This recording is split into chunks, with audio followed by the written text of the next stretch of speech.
Good nom nom morning. I'm gonna get into that habit of doing it every time. We are back with another stream. Oh, that lighting's a bit weird today. Hang on, let me turn on the light.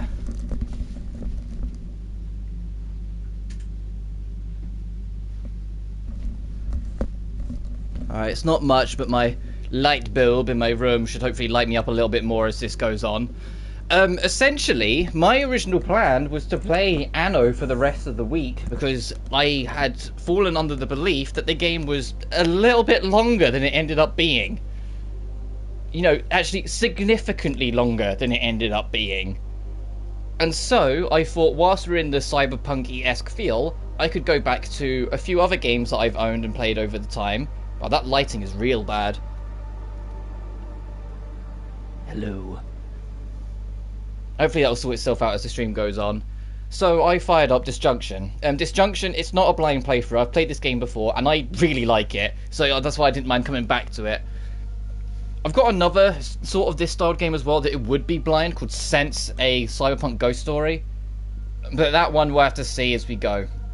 That said though, Disjunction is a stealth game primarily, and I don't mean as in like, oh, it's an action game with some stuff. No, it's a traditional by-the-book stealth experience, and that's why I like it, because they don't exist anymore. There's always stealth slightly included in different elements. It's not, you know, actual stealth games from start to finish anymore. There always have to be more, and I really miss them. I love traditional stealth games. I loved classic Splinter Cell. I loved classic Metal Gear Solid. Oh, is the text going to be all down there? Between Central City residents continue this week after... Yep, hang on. Let me move my camera.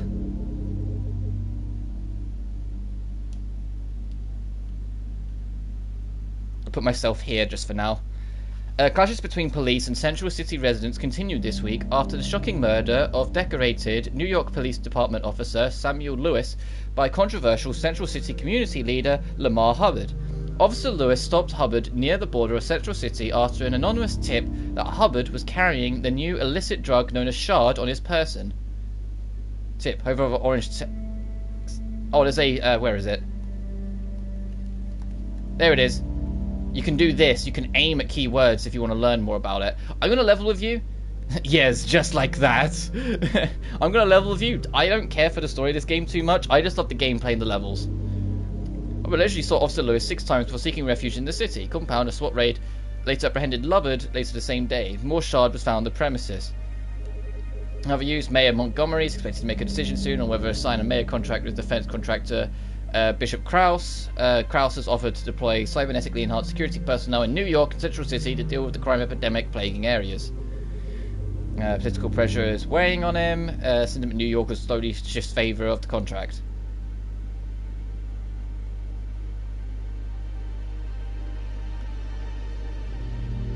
You play as one of 3 characters. Well, you alternate between the 3 as the game goes on. First one is this dude. I don't remember their names.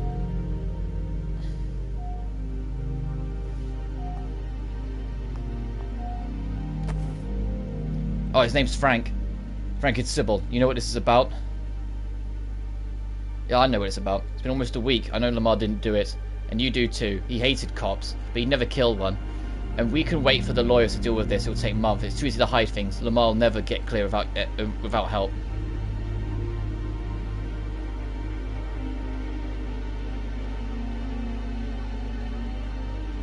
What do we have to go on? There's no public witness and there's no evidence that we have access to.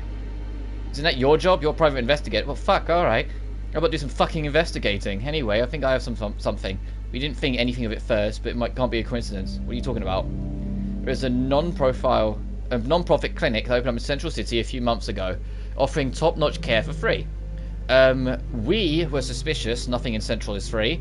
A couple of our people went there to get treated and told us that it was the real deal. A few weeks went by, and some of those same people started getting arrested.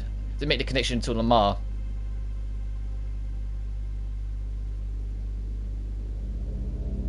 I don't know, but it seems a little coincidental to me. We have nothing else, Frank. Okay, Sib, I'll look into the clinic. Thanks, Frank. I really appreciate it. Sure. The news mentioned Lamar was found with Shard on him. Do you know anything about that?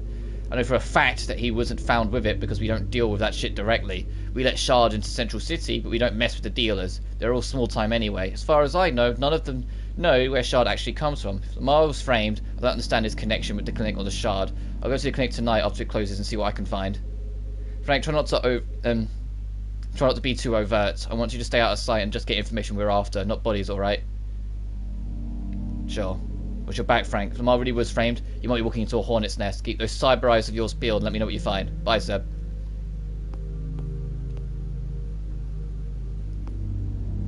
Because if you're aiming out of bounds, the aim will go.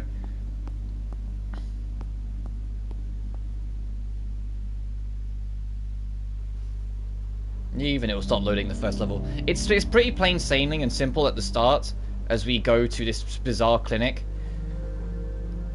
But it adds more and more layers as you go on, and eventually it becomes quite the puzzle box to solve all the stealth sections as they arrive, and that's why I enjoy it. I enjoy stealth games when they make you sit back and sit in a corner and kind of watch everything, if that makes sense. Like, you can't just run in. Additionally, the way this game works, as you can already kind of see, you see all crystal clear. The moment I step into a shadow, he becomes visible. Enemies won't see you in shadows. If it's the noise you make while moving and reveals enemy vision cone. Sneak past the guard in the room. Try to stay hidden in the shadows. And you see, if you're running around normally, they can hear you. You sneak, they can't. And you see how, look, when we're in the shadow, their vision cone actually shrinks, so you can get around in ways you couldn't before. I don't need to deal with him, so we'll just keep on going. It's L2 to perform a non-lethal melee attack, and R2 to perform a lethal ranged. There's a trophy in this game, and I've got it actually, for never killing anyone in the whole game. Sneak attacks will always be a one-hit knockout. Same as sneak kills will always be a one-shot. If you hold X on them, you can pick them up and move them into the shadows. So you can hide bodies. These are checkpoints. So you can issue, if you're trying to go for like a perfect run, you can just restart off these whenever. Your abilities are displayed at the bottom of the screen. Your passive ability is Deadeye. This allows you to strike with increased effective, doubling your damage for the first attack every 10 seconds.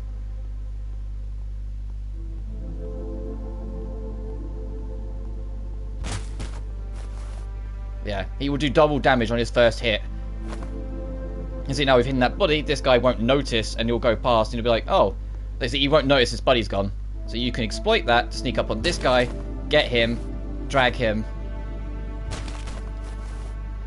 And it's and that's the gameplay like formula in its most basic form. So obviously there's a lot more to it to that, and things will increase. Like we have our gun and whatnot, and you see there's energy meter in the corner. So there's going to be abilities, but that's the basic gist.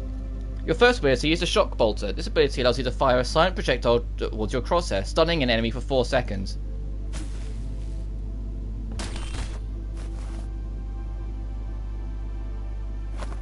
The Shock Bolter can be very good when you're caught in a pinch. Next is the Smoke Grenade you use with R1. When there's situations like this where you really can't get through, you can just yeet this out. Okay, I didn't need to go down that far. Alright, let's wait for it to recover. I didn't mean to throw it that far. You want to throw it more like this. You can, like, corner cut as well if you don't want to use it. Like that. But it wants me to use it, so for the sake of demonstration, I will. And then you can just go straight past and they can't see. They will waddle out of the smoke zone eventually. And then the game will hurt you here to demonstrate healing. But it costs more power, so you have to be wary of it as you go.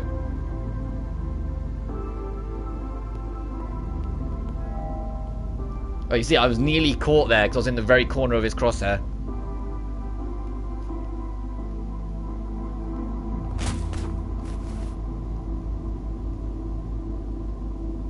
Let's drag you way back here so I know you're out the way. And see what this guy's doing.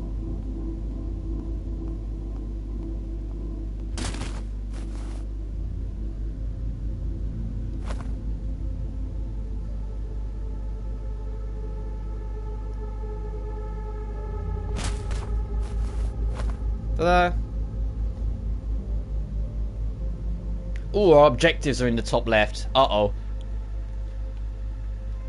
No, that's not what I want. Let's see, our objectives are there.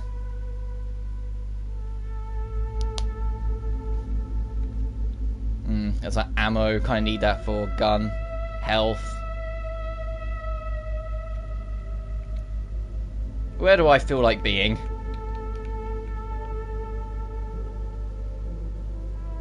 I could try here. I know I'd be facing away, but... I'll sit myself here for a sec. And if it gets in the way, then we'll sort it out. And you can... And this is your codex, you want to see things. The main thing you'll be using it for is being able to see the map of where you've been.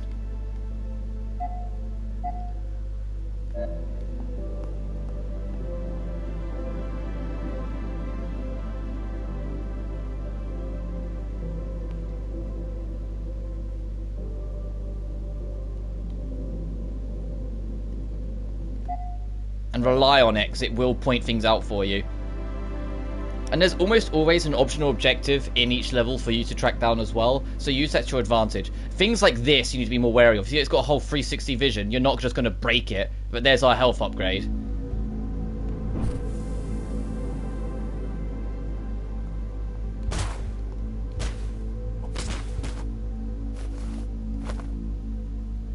Oh no, that's health, that's not health upgrade, that was health restore. Because like, I wasn't too happy with that, so I can just do this, and I'm back here and I can continue as I was. Maybe you can try it again from a different angle. Let's hide the robot.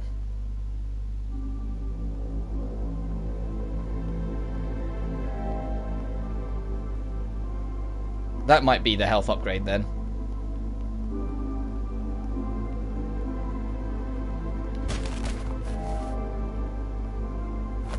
Be careful, when you're dragging bodies you can't see the cones, so you don't know if they're like right on your ass or not.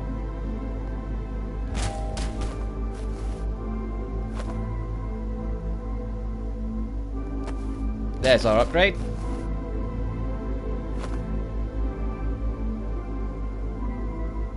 Morning John, hope you're doing well. So today I'm covering a game that I've played before and I really enjoy it because it's a very traditional styled stealth game that has a lot of layers onto it, a lot more than you'd think. And you can see with these checkpoints, if you don't want to activate it, you can just step off them. The checkpoints will save your exact moment when you touch them. So if there's like a difficult section immediately afterwards and you don't want to do it repeatedly, don't touch the checkpoint. Go try and do it, then come back and touch it so you save your progress. It's in your best interest to legit plan ahead at several points during this. Door's locked, we need the key first. No, drag the boy, please. It's a quirky, small game, and it isn't that long, but I really enjoy it because traditional stealth doesn't exist anymore. You know, just straight to the point, you play you sneak around, it's reliant on stealth, you find a way. Like, it always has to be associated with something else. Whether it's like, it's an action game with a stealth sequence, or, you know, horror tends to be like the hot one that they always go to for this sort of stuff. It's like, there's never just a pure stealth game nowadays anymore, without it being more of an indie thing like this. It's the other reason why I'm excited for this backwards compatibility, because there's a whole bunch of stealth games from the PS1 and PS2 library that I genuinely adore, and it will make the perfect opportunity for me to cover some of them. I would love to cover classic Splinter Cell, cover Metal Gear Solid 2 and 3, you know? And hopefully, assuming Ubisoft and Konami respectively allow it, they'll be included on the backwards compatibility lists, so I can show them. This datapad contains a record of all the patients the clinic has treated. Lamar's name's listed here. It looks like some of Lamar's biometric samples were sent out to an unregistered lab in Manhattan. Might be a viable lead. Better get out of here before I'm found.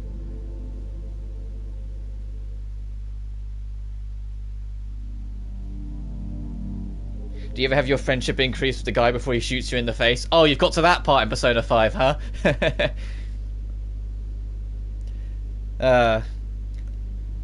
I'm assuming that's what you're talking about. You got to that bit in Persona 5. It's like, social link up! And it's like, poof. Why? So, well, who's calling? It's Frank. I found something at the clinic last night that I think might interest you. I think the job went well. There's no mention of a break-in on the news. You also been quiet. Have any good news? Oh, this is something that's interesting. I know I'm covering Sybil's face. Characters will talk about your progress. Your progress isn't actually entirely... Yeah, okay. I'll talk about that in a sec. Now I know I'm free to talk about it, because I didn't want to spoil anything. this game has a system in place where it's like, if you cause a lot of alarms, or the more important one, if you kill people, it will come up in the plot. If you go stealth and don't kill anyone, people will always be very complimentary, like, oh, you always do it. Yeah.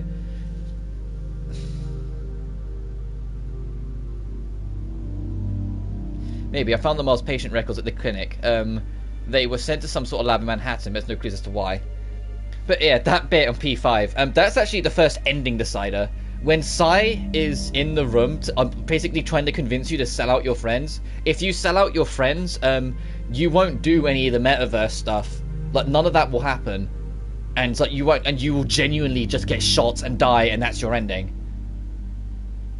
Whilst if you refuse to, the metaverse stuff kicks in, and then you get, you know, literally your phantom double to kill instead.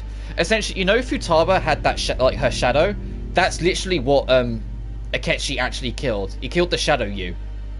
So you technically don't have, following like classic Persona lore, you technically don't really have like the entirety of your soul anymore. But what's a soul really? So you're fine. You're alive. You know.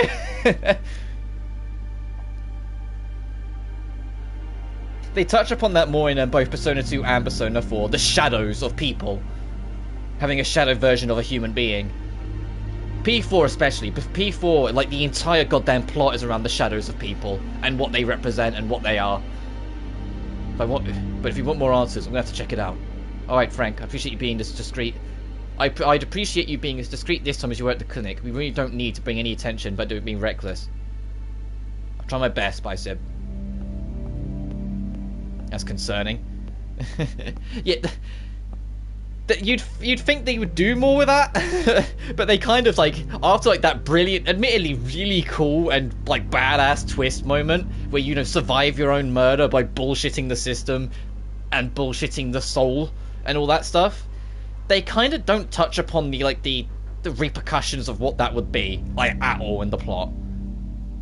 It's kind of baffling actually that they don't. Anyway, the reason why you're picking up upgrades is not because you use them then and there, but because in between levels, you will get the ability to pick a new upgrade. So you can have health, you can have health to heal quicker, you can make the shock bolter better, make the smoke grenade's radius bigger, make it tear gas to take non-lethal damage.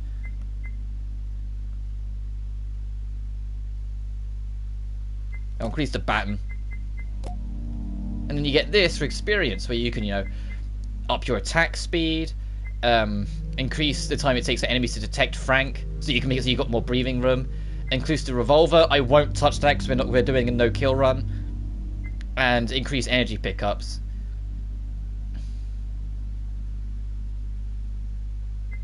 Movement speed by sneaking. Okay, we're going on this road.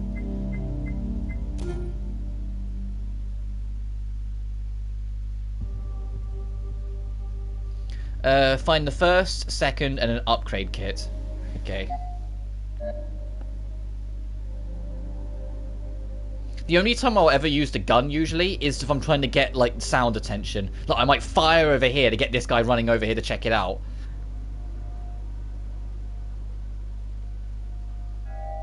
Oh, I got stuck on the corner. I was trying to see if I could sneak by his vision cone. I have to go this way around.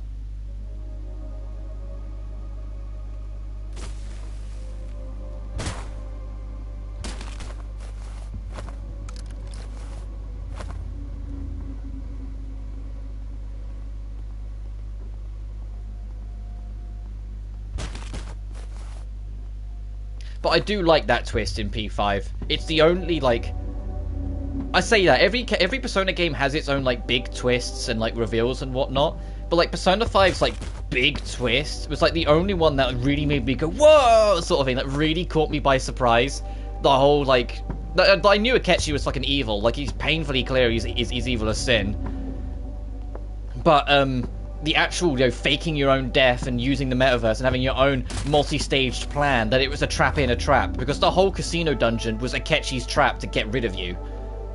And so the fact that you turn his trap in on himself, and that's the big twist, I was like, that's really fucking cool.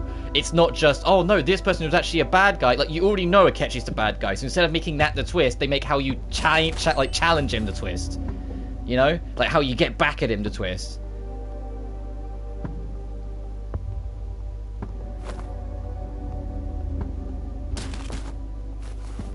Be careful taking out bodies. If you knock someone out, they can be picked back up. And, you know, it could be enough to draw an alarm if they find a body.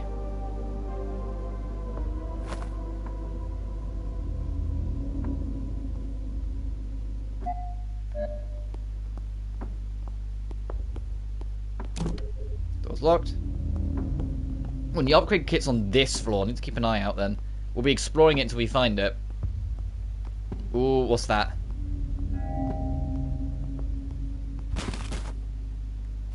What vision cone is this? Let's see if we can go... Okay, it is a dude. That's a camera, that vision there. All you have to do is tap X next to them and you'll turn them off.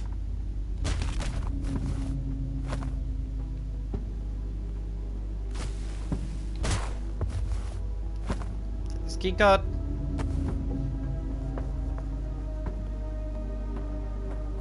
Oh, okay, you're not coming round.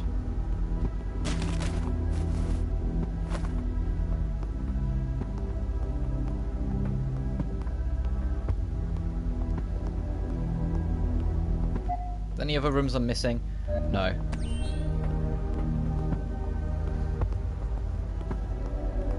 And I've made it in my pinned chat, but I'll ask anyway. If there's any interest in me covering Anno's post-game, feel free to say. Because you've got that stuff in the Contorium, and you've got all the side quests to do. It probably wouldn't be a long stream, so who knows how big the post-game actually is. But it's just something else, you know? Because I don't want to start Phoenix Wright 3 until May. And I've got a few streams like already in mind, but I genuinely was expecting Anno. What do I mean by alternatives in the pinned? Just like stuff to, just something different to play, essentially. Like if anyone's got recommendations of stuff they want to see me play. Within reason though, if you're like, hey, this like full price $60 game, and why don't you play that for one-off stream? That's not gonna happen, you know. But if it's like, hey, this small little indie thing I thought was pretty cool, you might not have heard of. It'd be cool if you tried that. It's kind of, you know, things like that. I do have some stuff in my library I want to do. Like I mentioned, also when I was doing that collab stream, I want to do a Worm stream. I want to get anyone who's willing to kind of just hop in and play Worms with me. Even if it's like if you guys are interested kind of thing. Like if anyone watching is interested, just hop in and fucking play Worms WMD. I don't know if Worms WMD is crossplay though, that's the problem. If it is, then we're in business, because then I can just make it a real open invitation. Oh, this takes forever to recharge. Fuck.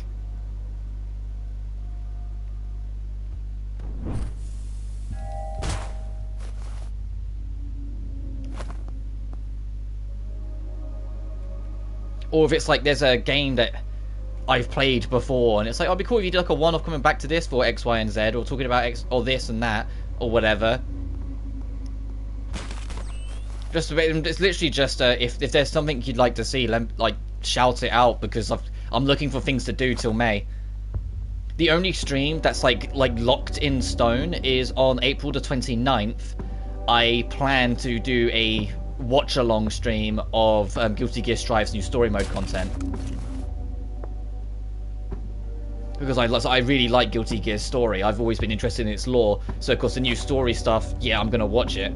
Because it'll also maybe give us a hint at what future DLC characters are coming to the game. Because we already have an idea of one character that's going to be in Season 2 because of the teaser trailer. Or did the camera see them? I think we got them out of the way just in time.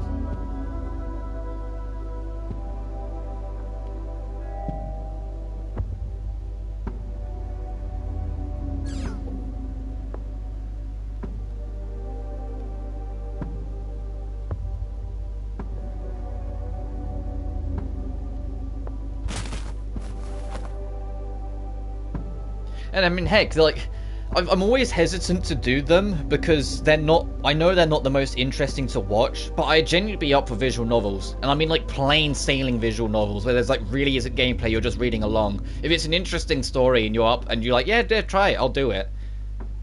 I'm just up for alternate things.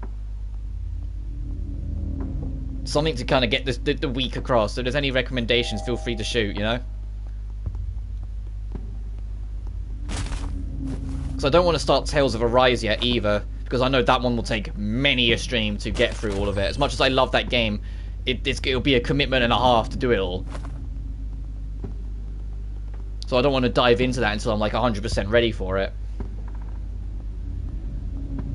And there's a lot of this like, oh, I don't know what to play, yada yada, will be resolved when the backwards compatibility is launched. Because there's genuinely hundreds of games on PS1 and 2 that I would love to show you guys.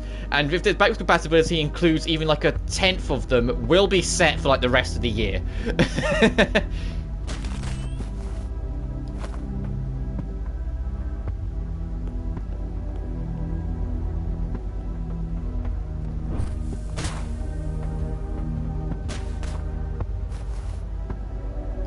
Let's hide both of these. Anything that's mechanical, you can shoot and it not affect your no lethal run. So if there's ever a machine giving you a trouble, then yeah, fucking shoot the shit out of it. Try and like hard break it, because they don't count. Only people can affect your lethality ranking if you're trying to go for no kills. I genuinely think going for all kills is harder in this game than no kills. Because there is an all-kill run, making it so absolutely no one survives.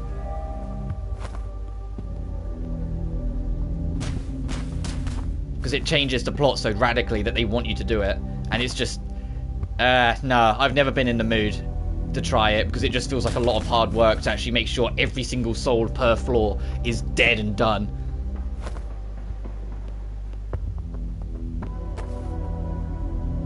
Get snakes up from a magazine. I like the music in this game too. The game kind of revolves around only 3 tracks, essentially, depending on which of the 3 characters you're playing. But they're cozy, like, lo-fi, but they still have like a sense of like suspicion and intrigue, because you don't know what's going to come. And then you got caught there and immediately blew it. Let me touch this checkpoint.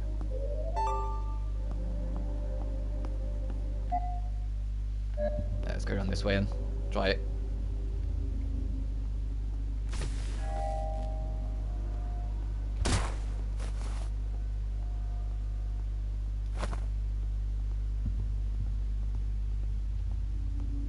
There's a camera there too. Is there anything over here that I might want?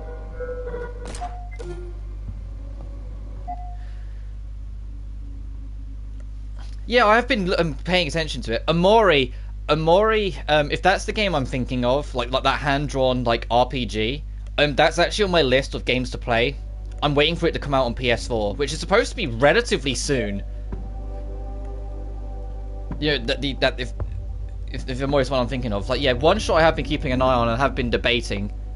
But Amori, yeah, Amori is already kind of like on the list of stuff I really want to play and cover. It's just I'm waiting for it to come out on PS4 first. Because it gives me like a real like Mother-free Earthbound vibe to it as well. And from the bits I've seen, without being spoiled on things, it does look right up my alley. It's like an alternative, literally alternative kind of RPG. I've also been kind of looking at the Blue Reflection games for different RPGs, because I've heard good things on them and they look alright. It's just like, I don't know, like if I'm 100% sold on them yet from what I've seen. It's like, I'll come back to them, you know? 3 files contain a detailed list of all the biometric samples that were sent to this lab. Lamar and several others recently arrested Central City leaders are listed here. It looks like some of these biometric samples were artificially duplicated. That can't be good.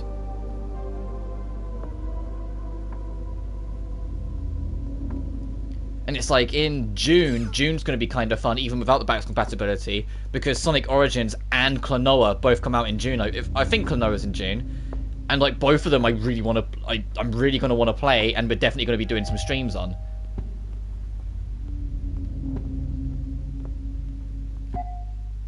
Oh, we need to go down. Okay.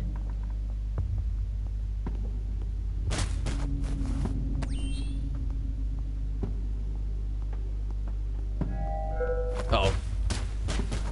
You didn't raise the alarm, so we're fine.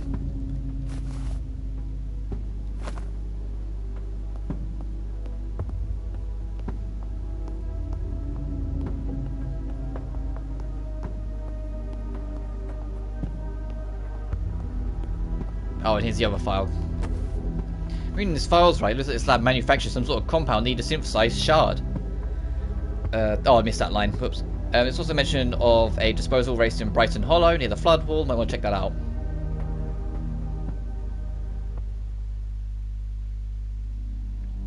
But one shot's definitely like on the list of stuff I'm interested in trying. And you've actually kind of just put it back on my mind, so I might actually... We'll see what, if not tomorrow's stream, some point this week before May brings. I might do that. It's Frank, I need to talk to you about what I found last night. Good to hear from you, Frank. What did you find? I thought you were right. Lamar was framed. I found his biometric data in a lab, among others, in Central City. The lab has been duplicating it. Someone has planted it in the crime scene's implicit Lamar. Bastards. I knew that clinic was up to something. Why the hell does a non-profit want to set us up? Who's behind this? I'm not sure, but yada yada. Brighton Hollow. Shard, Brighton Hollow is Russian turf. Why would the lab...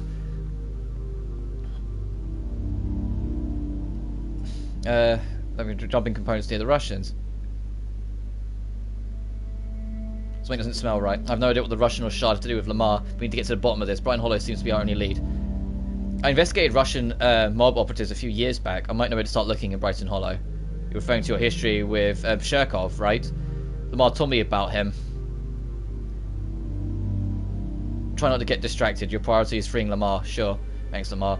When you found out about Lamar, it might be enough to get him off, but we still don't know why any of this happened. If the Russians or Shard are involved, this might be bigger than we think. I really appreciate your help. Get some rest before you head back out. Sure, Sib. I'll call you if I find something.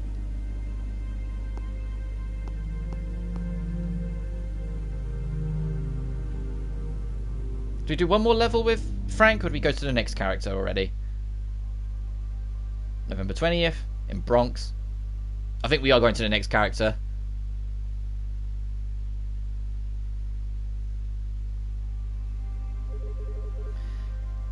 Evening news. Police investigations continue following dramatic break-in artificial intelligence laboratories at Millennium Industries by self-described humanist organization Humanity Today.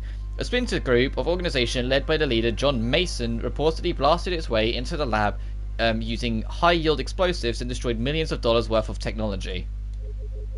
A citywide manhunt is underway to apprehend Manson from within Humanity Today. Questions remain about how the group managed to coordinate such an escape without a trace. In the weeks of the attack, Montgomery is facing increased pressure to sign a controversial bill allowing defense contractor Bishop Krause to deploy security personnel in New York to support the struggling NYPD. Supporters of the bill argue it will keep everyday New Yorkers safe during this period of increased violence and uncertainty.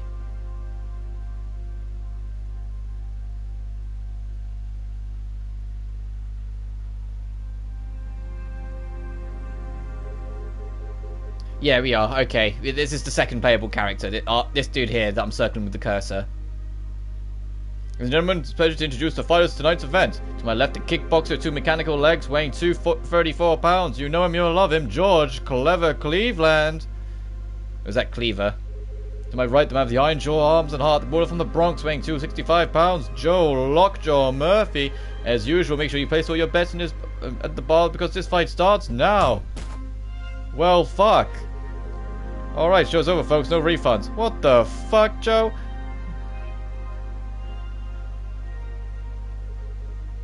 Oh, you up, Joe? Fine. Glad to hear it. Another drink? Yeah. You got it. By the way, I think Ray wanted to see you in his office when you have a few minutes.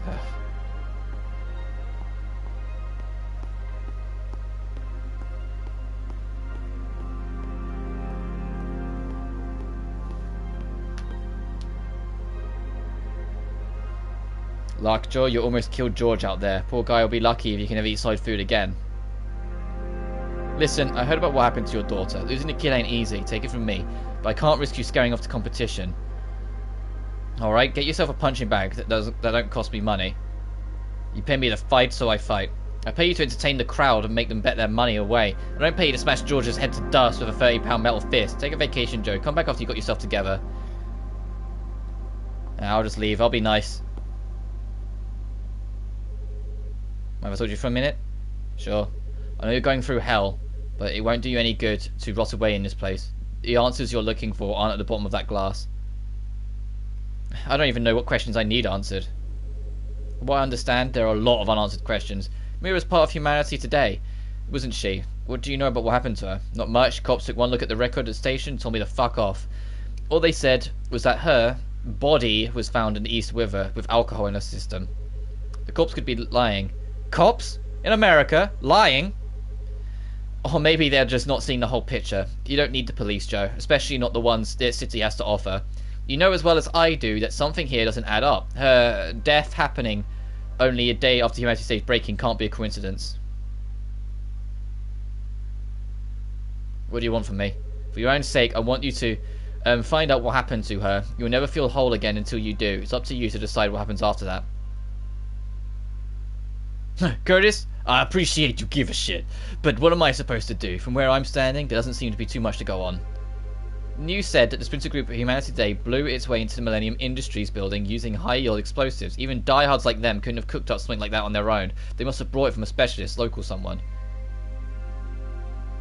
You're good for a barman, cuz. Oh, I wasn't always a barman, Joe. So, know anyone who might have sold them some explosives? There's a gun runner I used to know named Lorenzo who specializes in bombs. If Humanity Today brought their stuff locally, there's a chance he might have heard about it. Isn't Lorenzo the one who set you up? Yeah, Lorenzo is worth following up on. Even if he's two-faced, you know where to find him. He's a warehouse in Bronx where he stores a lot of smuggling contraband. I'm sure he and his thugs will be there. You should pay him a visit. I take it he's not going to invite you when you show up. Take it easy, Joe. Grief can make a man do things he'll regret. Try and keep a cool head. Thanks.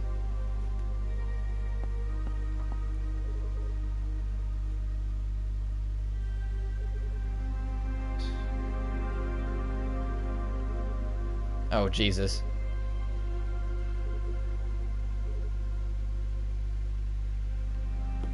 Let's just get out of here. That dude was a bit too reminiscing in his bottle.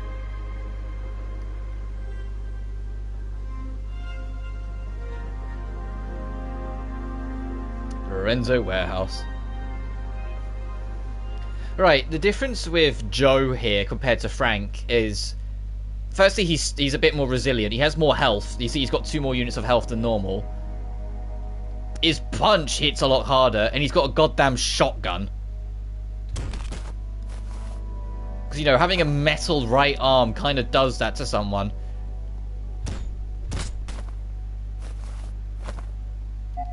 Ow.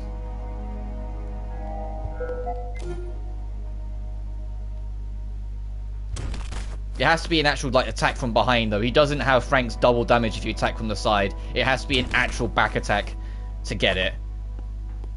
Because Frank cheats. Also, the yellow health, it will regenerate.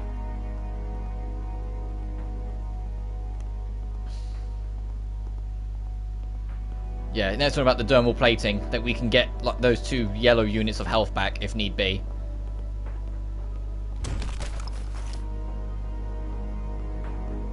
Body back here.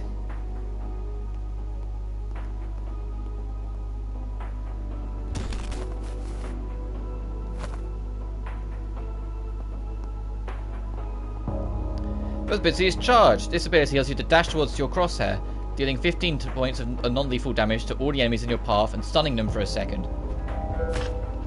Alright, helps if you make it to the enemy, dude.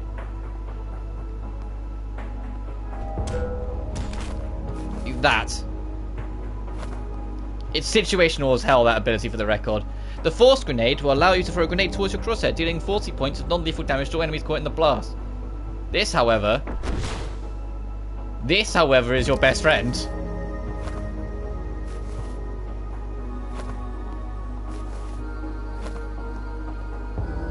And then Combat Stim will allow you to bolster your strength, increasing damage in your arm by 10 for 10 seconds.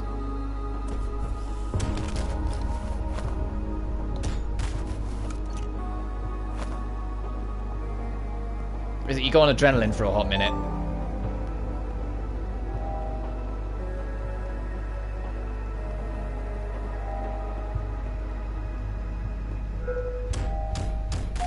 No, all of them saw me.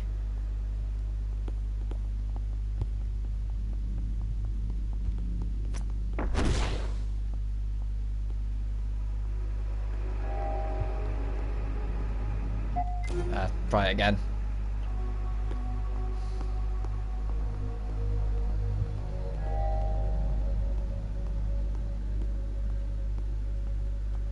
That's what you gotta do. Oh, these goddamn things. These guys suck to try and like consistently avoid later on. They place them in evil positions to make it so your light, your like space to work with is tiny.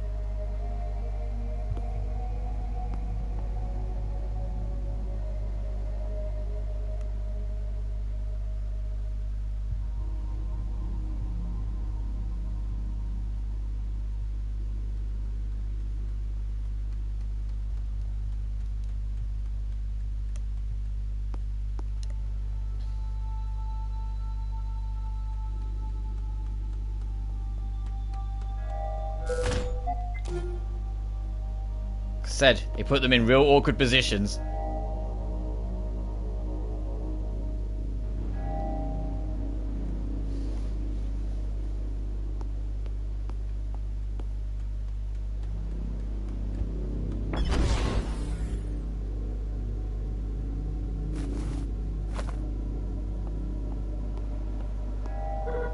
Oh, goddamn camera!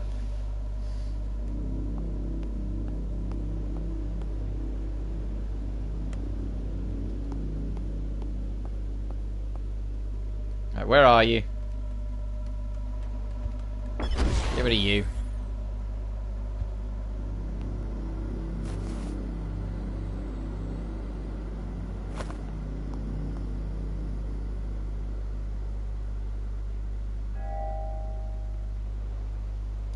Turn that off. Give me a bit more breathing room if I have to return.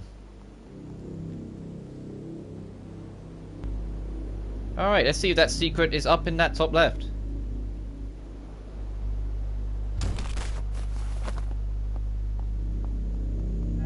Oh, jeez.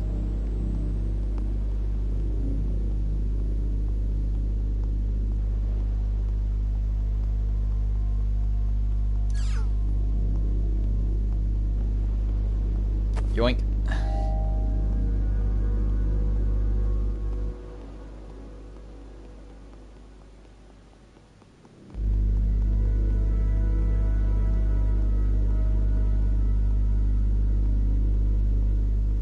That's just health refill, that's not health upgrade.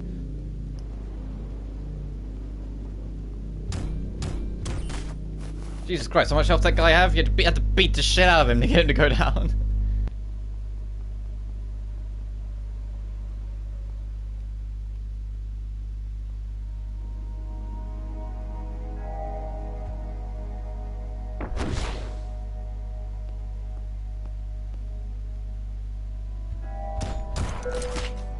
Damn it. It's alright. This is where the trial and error side of it starts to come in. You have to figure it out if you're trying to go for the stealth. Obviously, on a casual run, you probably shouldn't be that fast about perfection. It's just, I like to try and find that ideal route with the stealth. Like, what's the perfect way to get through, get what you need, and get out without anyone even knowing, other than taking a smack around the back of the head. Which arguably makes sure they don't know.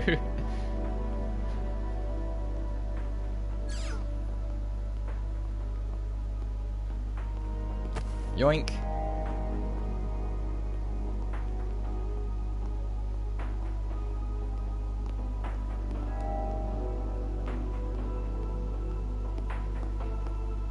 There's another camera there, okay.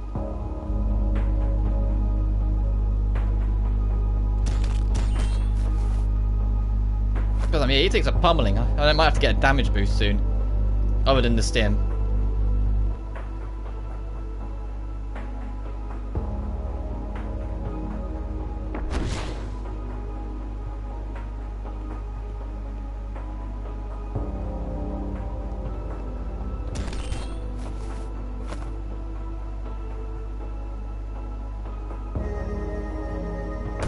Gotcha.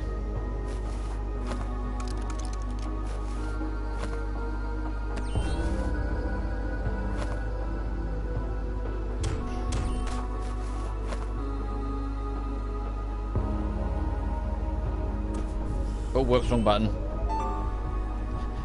I just gave myself some adrenaline for no good reason. Just jabbed myself, like, for no reason whatsoever. Right, there's the upgrade. Oh, Jesus.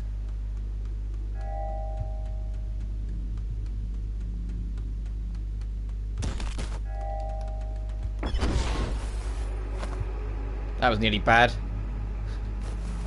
It was like a frame away from just going full, like, tilt.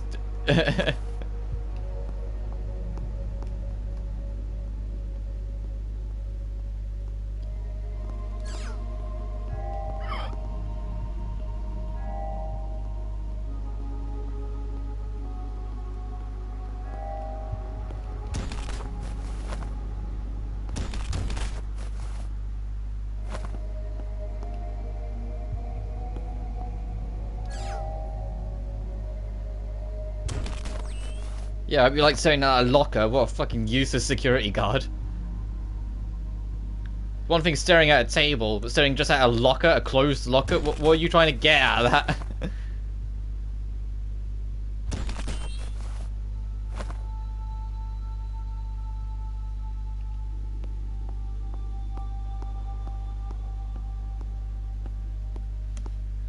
Hello, Lorenzo. Hey, Lockjaw, old buddy, what a nice bit of surprise. And yeah, I bet it is. What can I do for you, my friend? Tell me everything you know about the Humanity Today's break-in at Millennium Industries. Those nut jobs? I had nothing to do with that shit. I sold smaller explosives to some of them in the past. Hardliners, that wacko Masons guys, I could guess. I didn't sell the explosives used in the break-in, though. I've no goddamn idea. How powerful shit that's with Millennium Industries. Gonna have to do better than that. But please, I swear, I'm not involved with what happened. The only thing I know is where you can find the buyers. Give me the address. On the outskirts of Queens, near the flood rule, 78th Street, next to... Joe, please, I've told you everything I know. Ooh, leave him here, turn him in, kill him. That would be nice. See you around.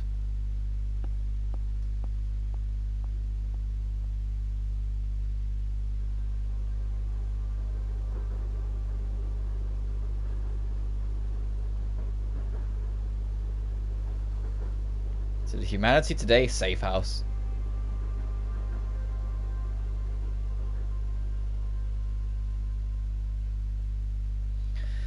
Okay.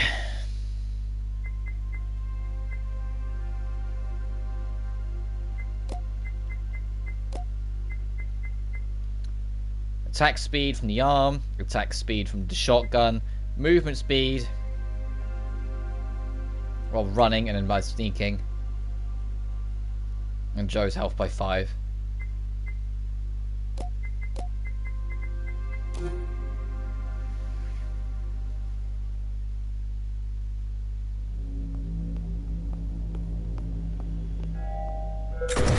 Ow! Immediately!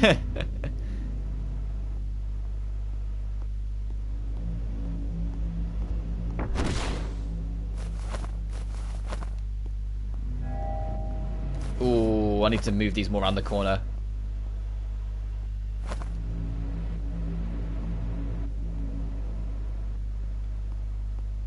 And upgrade kits on the second floor, so I won't worry about it just yet. He's going to circle round, so I need to kind of circle with him a little.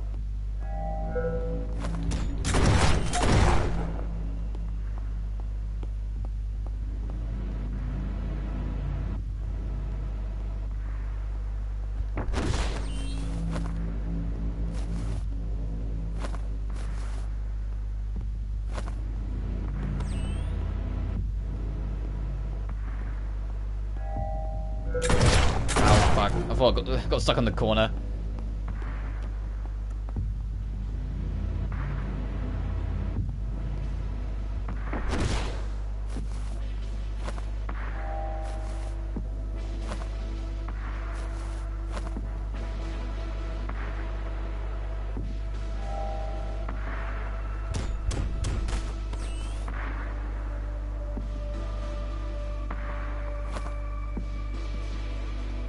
Are these traps? Yes, they are. The checkpoint's there as well.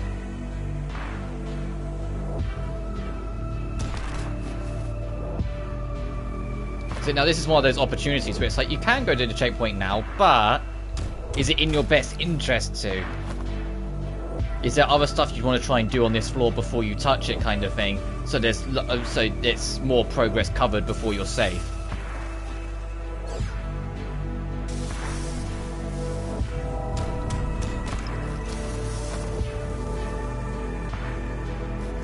Oh, he's absolutely going to find this, so I need to move it.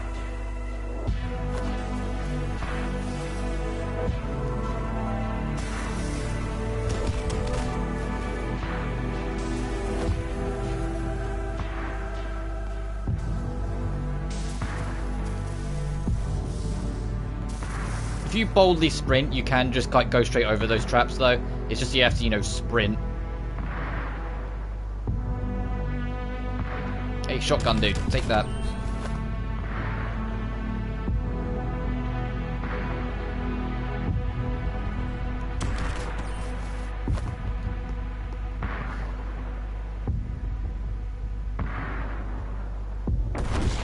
Oh, nice. I wasn't sure if I'd get them both from there.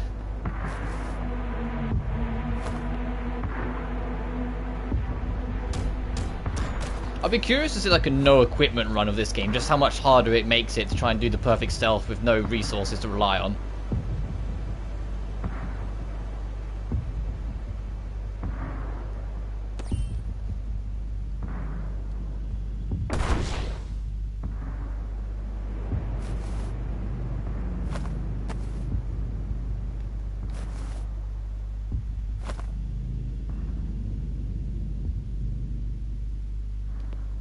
See ya.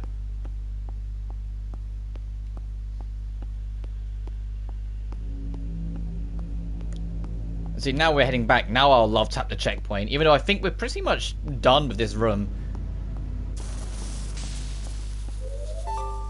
So if something else goes wrong, we can just use that.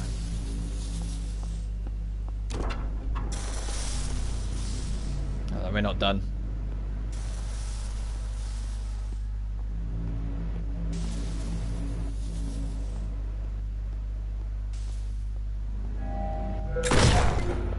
So now we're just here, so we don't have to worry about the rest again. And we have that key card because we got the card before we tapped the checkpoint. Well, he actually encourages you to think about when to use your checkpoint. It's something that even Hitman has gotten wrong at some point. Hitman Absolution had the same system where you had like a checkpoint that was partway through the level that you could use at any time. Except if you used the checkpoint, it reset everything in the level. And it's like, what? Why? Also, why did I just get a trophy there? Oh, that was... Oh, on my original playthrough, that was the one lone newspaper I hadn't picked up. So I got the trophy for finding them all. Okay, thanks, game. Guards will never notice the camera being deactivated as well, by the way. I don't know why. You'd think they would after a while, but no. Is this safe? No, you need to be dealt with because you'll spot it eventually.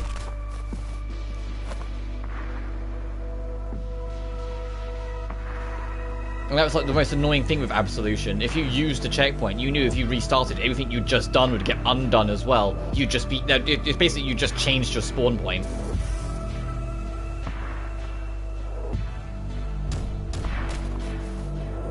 And it was more annoying because this followed, you know, the original Hitman games. This was the 5th one. And all the originals didn't have that problem. Oh, whoops, right. Okay, that worked out fine. I was like, I don't have the stem bullet, I have to charge.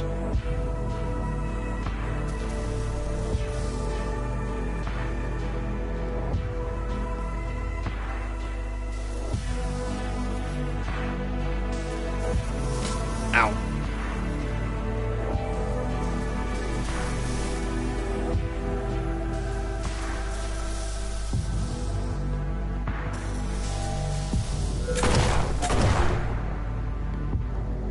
That's unfortunate. I wasn't expecting there to be someone right there immediately after.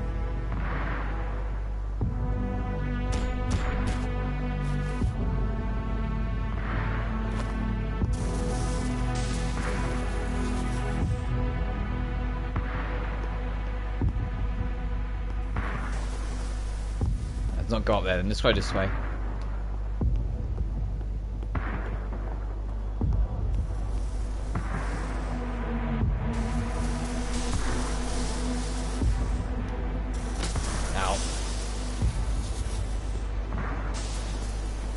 anything actually in here other than... Oh, Jesus, right in the middle of everything.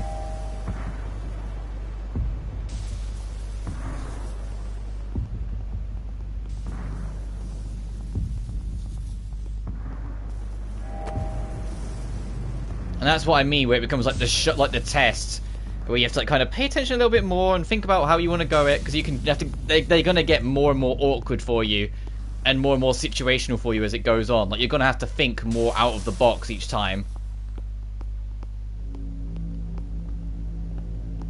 I'm saying your tools are there to help mitigate some of that, but it is interesting to see what you can accomplish without it. I will try and take that checkpoint ASAP though.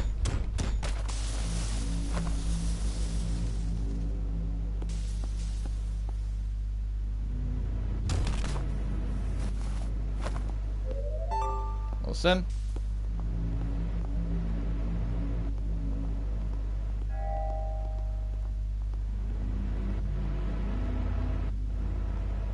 Like that, trying to get precise positioning so you can just get to what you need.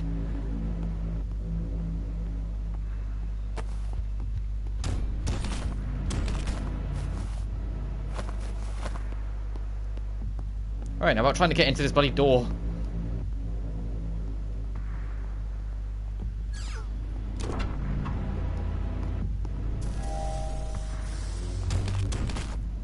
Yes, hello motorbike again.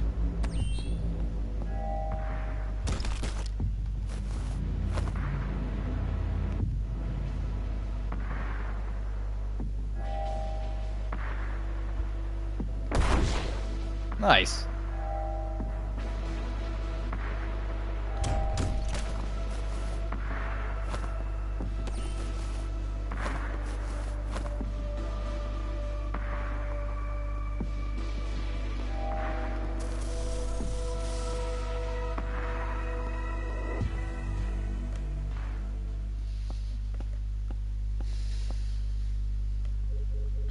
Intruder in my domain? Only one purpose, conviction.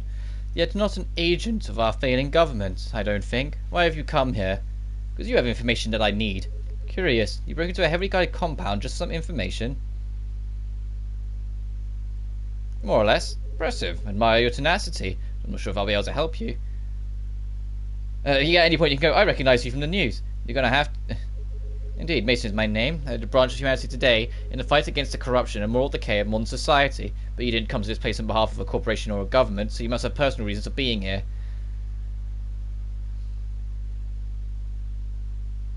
I'm Maria's father. Start talking, arsehole. My daughter Maria was a member of your organization. I'll be friendly until I have reason to not be. Troublesome girl, that one. What are you talking about? It's made a little difference now. She made her choice. She paid a price for it.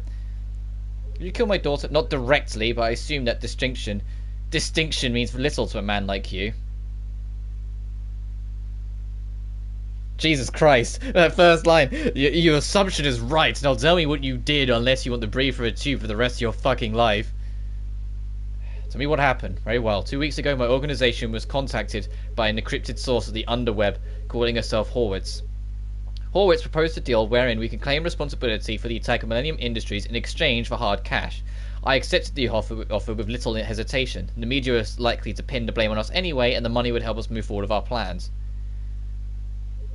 Maria was an activist for us, but she wasn't a member of a particular branch of the organization. A man in my position doesn't trust easily, and though I never met her myself, my informants made it clear that she lacked the will to do what was necessary to safeguard mankind. Maria was never a potential recruit. So what happened? Fortunately, Maria did know several of my followers, and after the attack on Millennium, she decided to do some digging. They got her a knack for uncovering the truth, even when it wasn't her place. Once it became clear that she would pose a threat to operations, I sent a message to Horwitz with her name and personal details. The police found her body the following day. That's it then? You just threw her to the fucking wolves?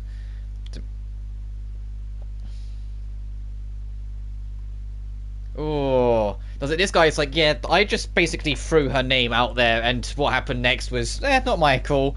You know, like, you'd break this dude's jaw in, but it's like, how do I approach this if Horwitz is who we need to get? How can I find him? So I have the terminal that he contacted me on. Take it. Whoever this Horwitz is no longer my problem. Why are you so willing to give me this information? Because it serves both of our interests for you to know what happened. Horitz was never an ally, and I sincerely doubt his goals even align with us. I was willing to lie to the public in exchange for monetary compensation, but I see little reason to hide the truth from you. Smart move. Next move is yours. Oh, Jesus, now it's once again. Leave him to it, get him arrested, or kill him. Nah, we'll be nice. I believe you. I doubt our paths will cross again. At some point I'll do the murder everyone route, but as it stands now, I'll leave it as.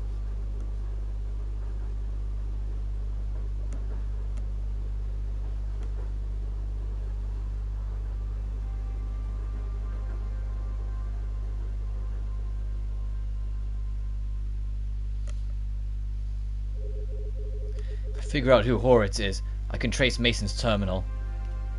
I've been good at computers. Maybe get a Lauer call in the morning after I got some sleep. This is your bed, dude? Can I mess with this? Ah.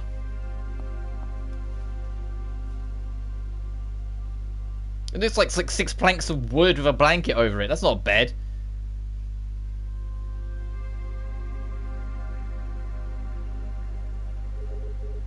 I think I left my terminal on the table.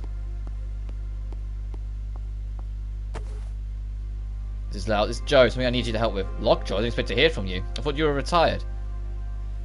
I was. I have a terminal that I need help tracing. If you could put me in touch with a gearhead that you trust, I'd appreciate it. My daughter, I need to find some people. I see. I know who can help you. She's the best hacker in the business. She's very private, Joe. I hope you don't take this the wrong way, but I need to make sure you're on the level before I put you in contact with her. In my business, I have to be cautious of people, and you've been out of this world for a while. Do a job for me, and I'll put you two in touch.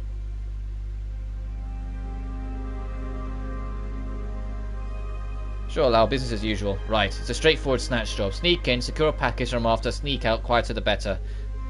A neural implant. Kraus has a facility near the docks where they're supposedly keeping a prototype for the next few days. I know this sounds dangerous, but it shouldn't be heavily guarded. This facility is more like a shipping center rather than a compound. They are. My guess is that they want to augment their security personnel using cybernetics. Mind cybernetics. Enhance their coordination, reflexes, things like that. City is Red Hook, 38 Cromwell Street. I'll send you the address to the drop-off point when you get the... Take care of yourself, Joe. Keep your head up on the thanks. Bye, Leia.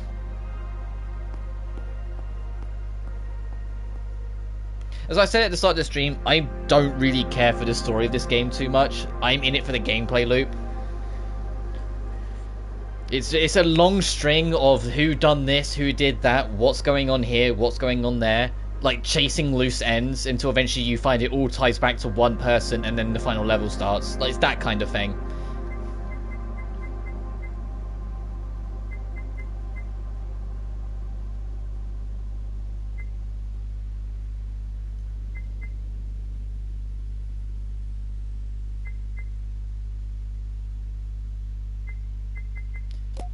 Adrenaline rush giving you less that.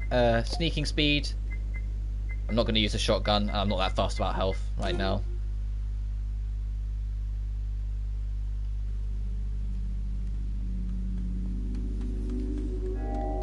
Second floor, okay.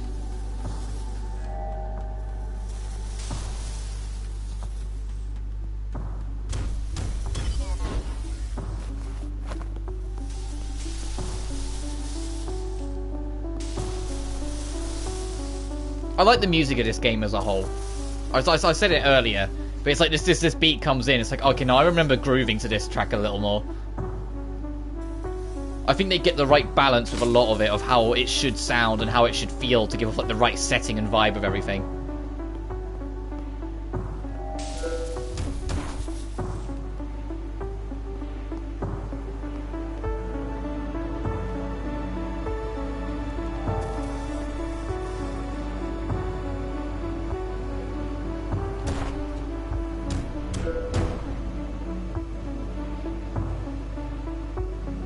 I don't think we can actually move this. No, it's just a device. Ow.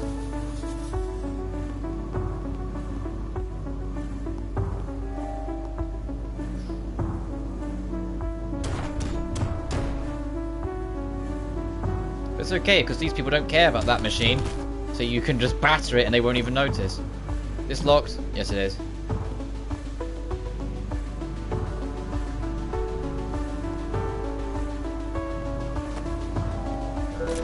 Ow.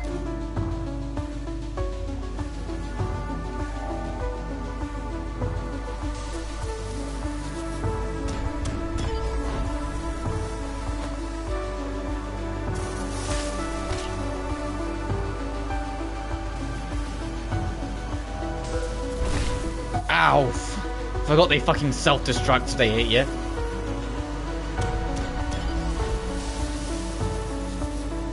And just like every stealth game, the main thing is trying not to let yourself get impatient. If you fuck up, you have to be prepared to return to it with the complete patience again. To say, okay, let's just take it from the top, let's do this, let's try that. If you get impatient, start trying to rush things or cut corners and whatnot, you'll just fuck up more often. And it will start snowballing. Something that I do appreciate about this, and it's a mistake that's like games that have stealth in them still make to this day. There's no snowball consequence for getting caught. What I mean is, in a lot of stealth games, and even the ones I like make this mistake sometimes, it's the whole moment once someone catches you and the alarm goes off, absolutely every single person in the base knows where you are. A lot of stealth games make that mistake, and it's so frustrating because it means there's no room for genuine mistaken recovery. You either get it right, or you have the entire fucking world against you. And it genuinely sucks when stealth games are like that, because they end up feeling under... Ow, I'll just fucking take it, it didn't hurt the alarm. It genuinely hurts when like stealth games do that, because it feels like it's literally... It's maximum repercussion for mistake. There's no room to kind of try and fix it or alter it or escape, maybe, like trying to evade detection again and get out of harm's way. It's either no one knows where you are or every motherfucker knows where you are. And this game does it right, as in when an alarm is called, only enemies in the immediate vicinity will head straight for you. Even if they're in the same level, if they don't know where you are and aren't involved, they're not coming.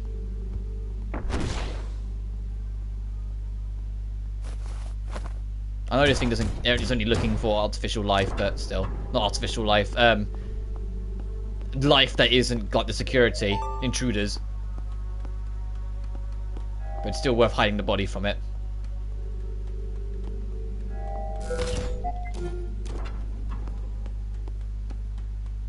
And it's the same thing I like about the earlier Splinter Cell games, because they were the same deal. It felt like the game really wasn't that punishing for getting caught.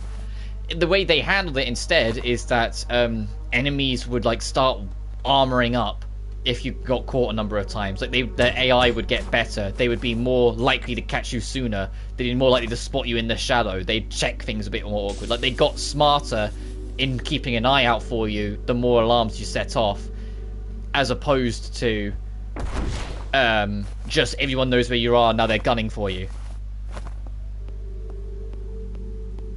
And I know I'm in the minority here, but I genuinely love Splinter Cell 1.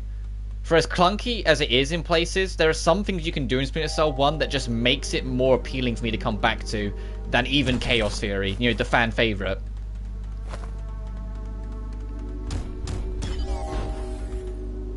Oh, it sort of saw me then, but not enough. Will that catch both of them? Yes. Like, it saw me and it lost me immediately. Like, it kind of saw, like, the corner of me. As in, now we have a choice. We go up, or do we go down? Go down.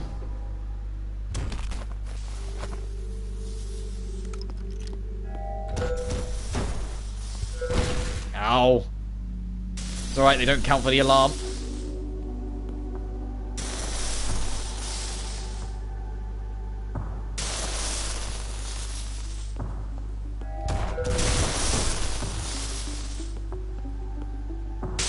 What's up here then? Oh, they both just circle around the same sort of idea. That's health though, I could do with that.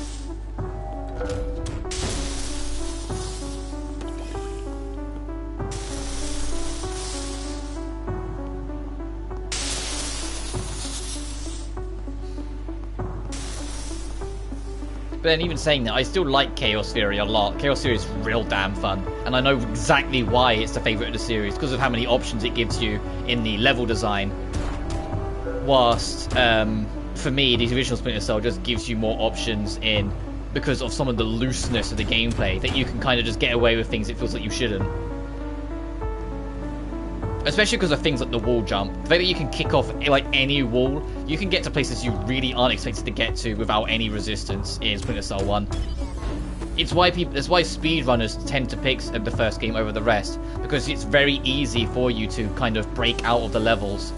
Or not break out, but just do things out of order and mess with things in different ways to get the result you want, compared to the later games, where the controls are just that little bit tighter and more refined.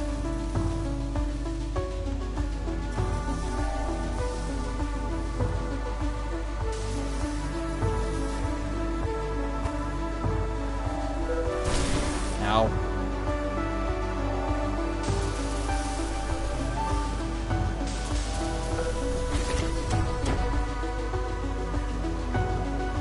Wait, oh, we need to pick up 2 keys, damn.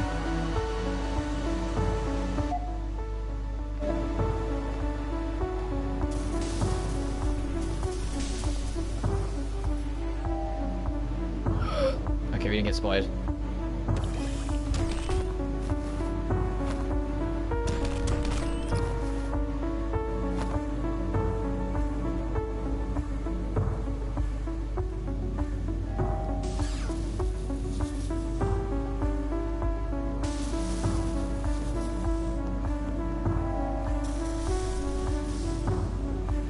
Okay, there's 1.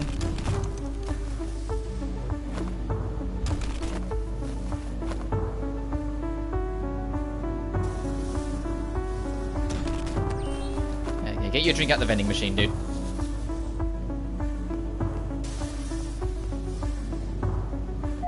Where have we been? We need to kind of go down.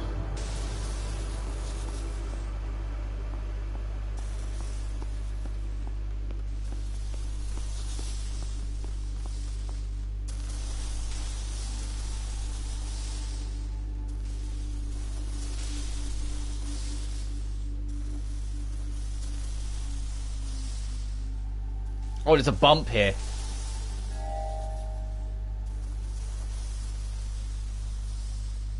And there's the other key card.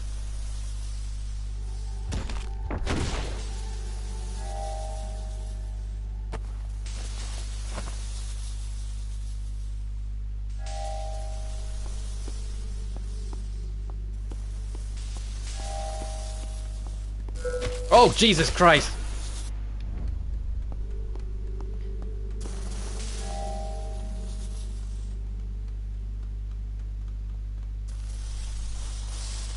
I wasn't expecting him to be right there.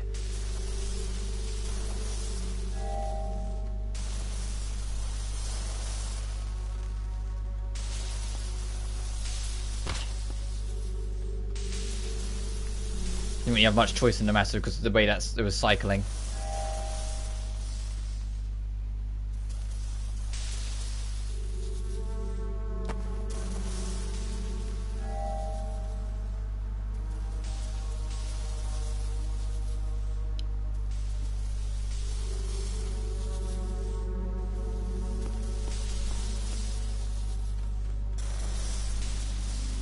Ooh, it still heard something, look. And massacred me for us. I said, these guys suck. It still heard something. I need to try and kill these guys, I think, before I go down there. Oh, it's not that it heard, it's that it found... It found that stuff was not working properly, so it came to investigate. It was suspicious of the environment.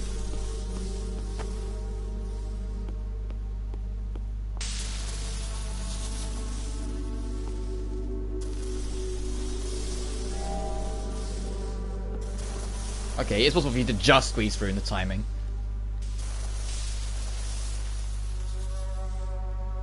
Here.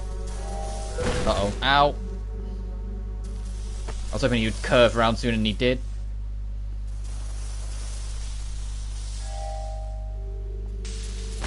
Ow, fuck.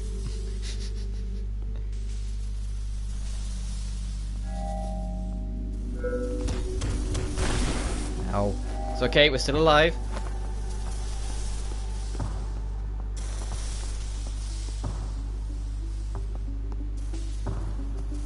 We need to get over here to get this one, and then we can go through the top.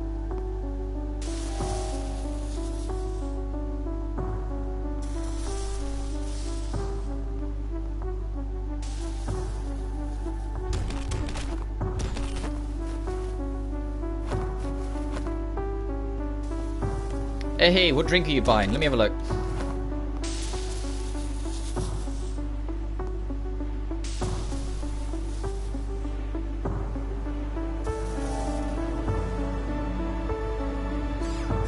I think I wanted to set off the alarm whilst I've come this far.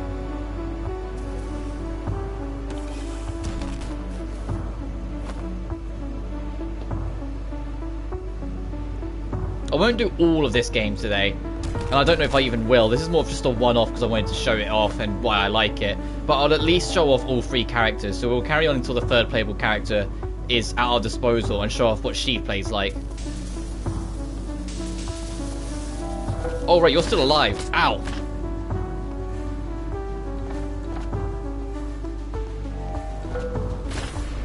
Damn it, and it got me as well. God damn it. Alright. Well, I'll just quickly go back and kill the thing. I completely forgot I left that one.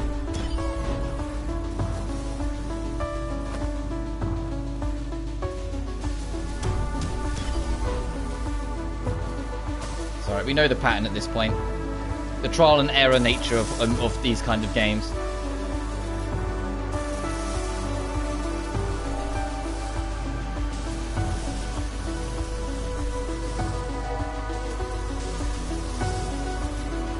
We get to listen to more of this, like, this, I don't know what you'd call this genre of music, actually. It's kind of lo-fi, but it's like, it's got a little bit of chiptune in it, like a little bit of like the buzz to it. But it's like, it's got an atmosphere to it as well. And it's still got a beat with it, so it's not like entirely lo-fi. I don't know, it's like it's a lot of little things. I just like it. I think it fits the game well.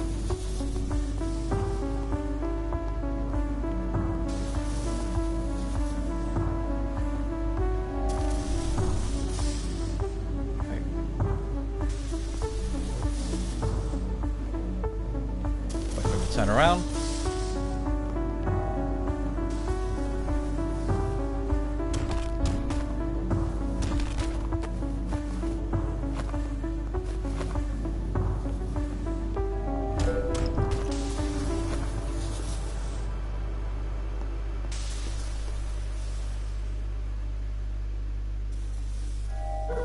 Oh, fuck you. You could spot me from there?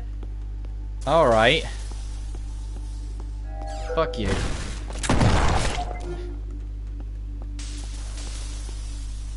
Let's just kill this camera now. Make that a priority. There we go.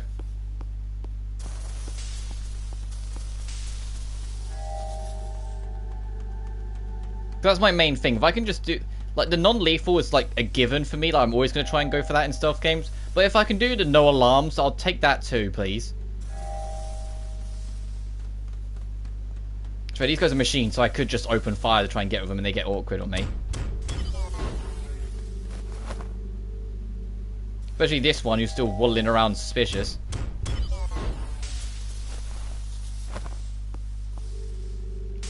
Ow. Ow. Oh, I guess I'm hiding here for a minute.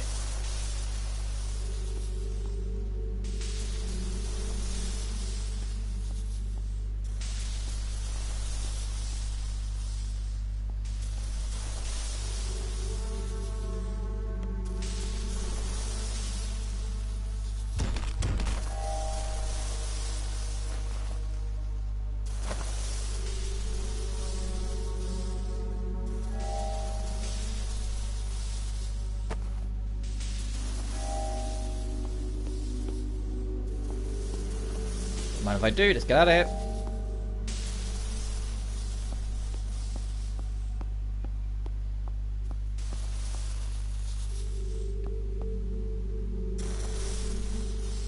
And we already deactivated the camera because screw that fucking thing. Where is he? Alright, there's that guy.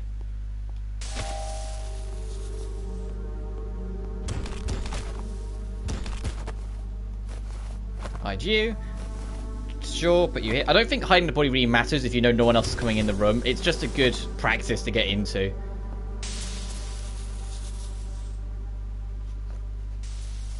Right, because that... So the chair does count as an object. I just didn't count enough for the camera, I suppose.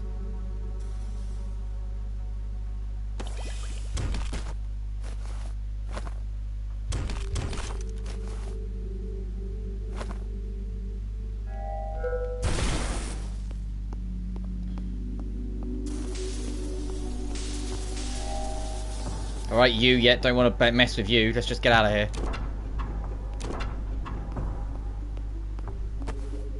This must be the neural implant that Lau wanted. Should hurry and get out of here.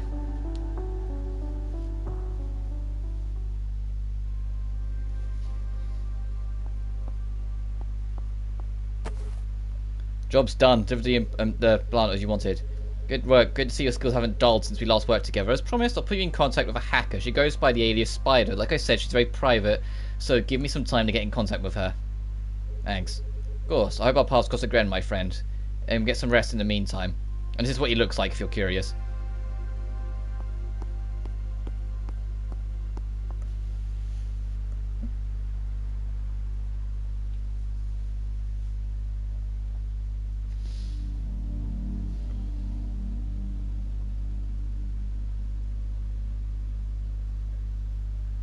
Meanwhile, back with Frank. I slept like shit. I had my old nightmares about Sherkov came back last night for the first time in years. Suppose I should to Brighton Hollow and pay him a visit. After looking at Russian mob outposts I used to investigate back in the day.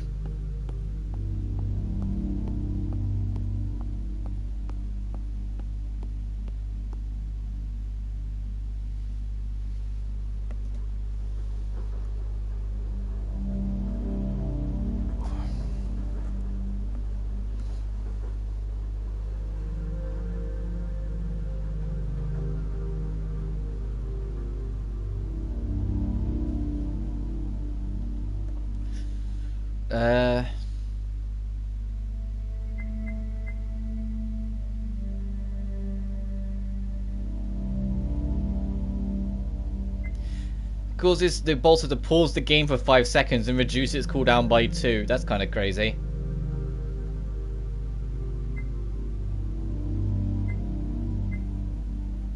Let's increase the smoke range.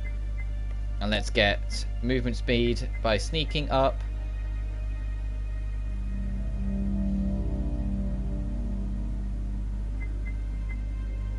And we'll get quick strike.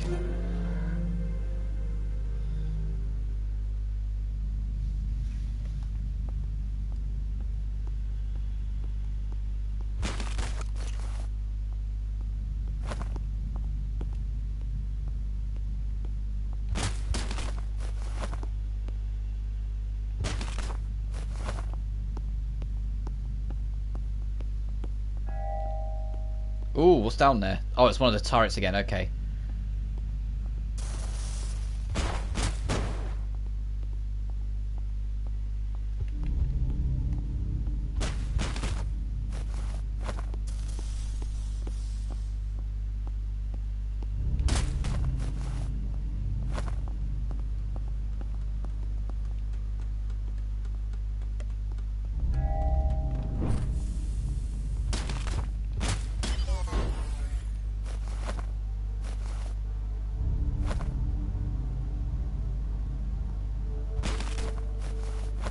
Frank's probably like the most accessible character of the lot. Like the rest can be a little gimmicky in places, but this guy is all about just being stealthy. So you have the ability to, like, you know, like deactivate an enemy from long range. His baton can do extra damage for like non-lethal knockouts. He has a smoke grenade. He can heal himself if he fucks up. Like, you know, like he's got like the most like basic kit, but it's the most like tactical kit of the characters. So they don't need to be overly fancy and flashy. Sometimes you just need shit that gets shit done. And that's what his kit is.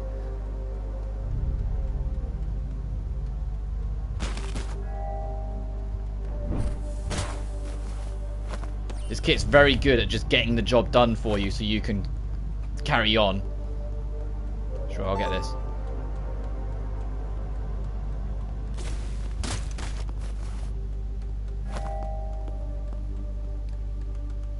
Ooh, okay, you are in line of that.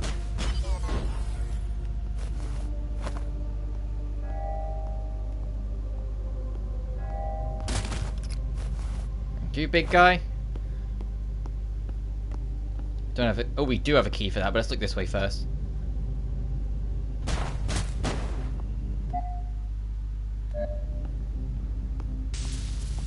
Oh, it's the key if you want a shortcut through there. Got it. Well, we'll keep hold of the key then.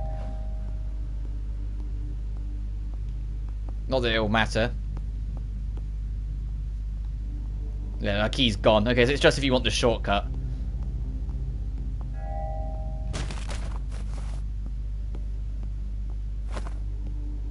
Uh-oh. I thought he was going to turn down. Like, oh, this guy did, though.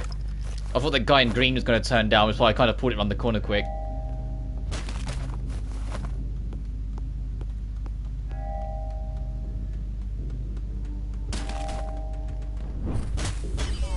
The last character's pretty fun too, for different reasons. Even if she's probably the most gimmicky of the lot, like you have to be kind of wary of what you do and how you handle her to make her work.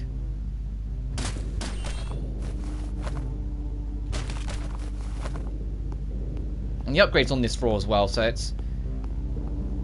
keep an eye out. Oh, speaking of, it's right there.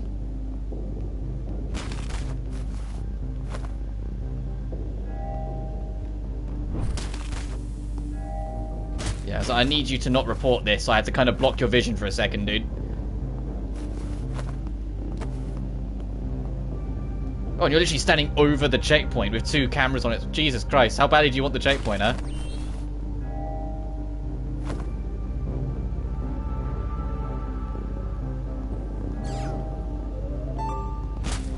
That is... Uh-oh. Uh-oh, I didn't want to twig the checkpoint whilst there was still that dude alive. He's gonna be, like, right in front of us every time we restart, then.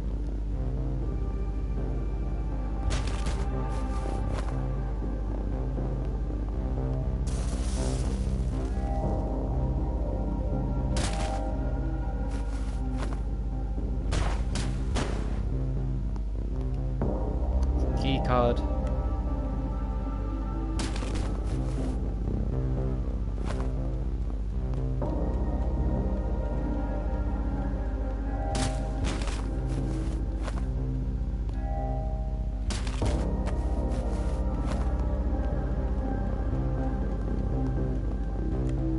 And I think Frank's the easiest to actually kind of get a rhythm with your stealth in, if that makes sense. That you can kind of just crack on and keep moving. Whilst some of the other characters, you have to kind of stop and wait a lot more just because their kit doesn't let them go as crazy.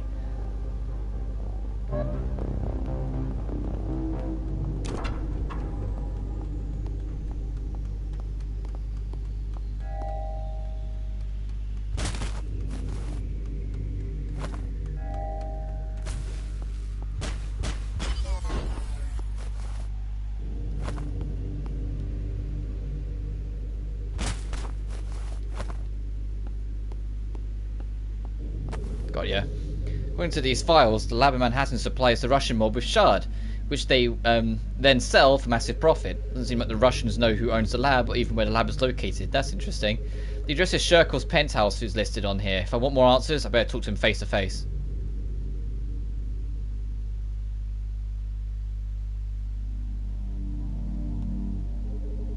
Better get some sleep.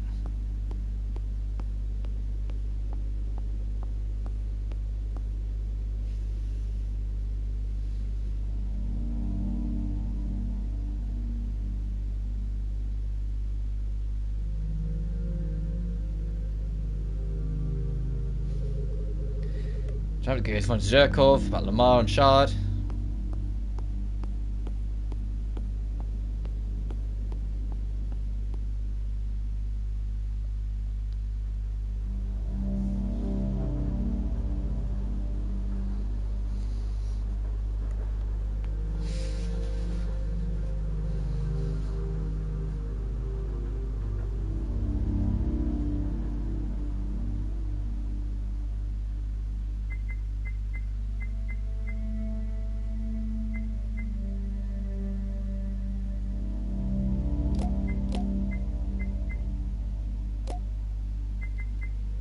wouldn't be enough even if we did take that off anyway. So if you take that off, it's still not enough. I just want to get movement speed of sneaking. Increasing the stun duration of the baton then.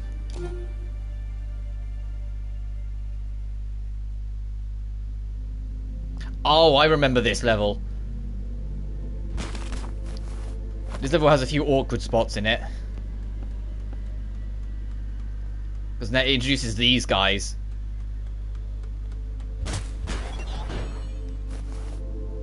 So you have to be even more like on the ball of where your positioning is than before.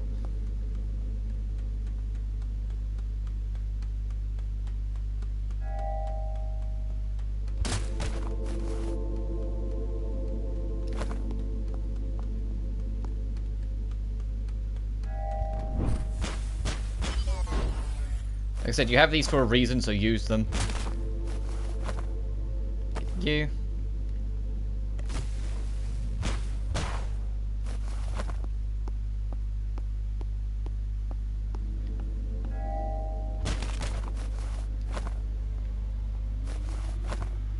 And they try and balance it with the energy and cooldowns, but for Frank, that really doesn't do enough.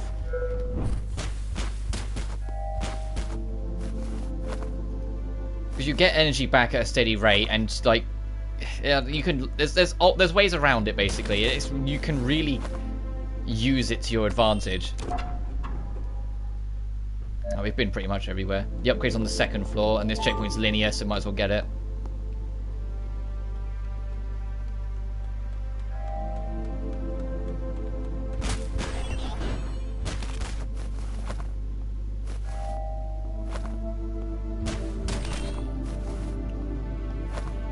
And so you don't have to take anyone out. You can like true stealth the whole game and not even knock people out. I just like to. Alright, it's just my thing. If I can knock people out and take them out of the equation, I'll always take it in a stealth game. If there's like no repercussions for people noticing a knockout kind of thing. Or like say in Metal Gear where like your grading could be affected. Then I try not to knock out everyone, just the people in the way.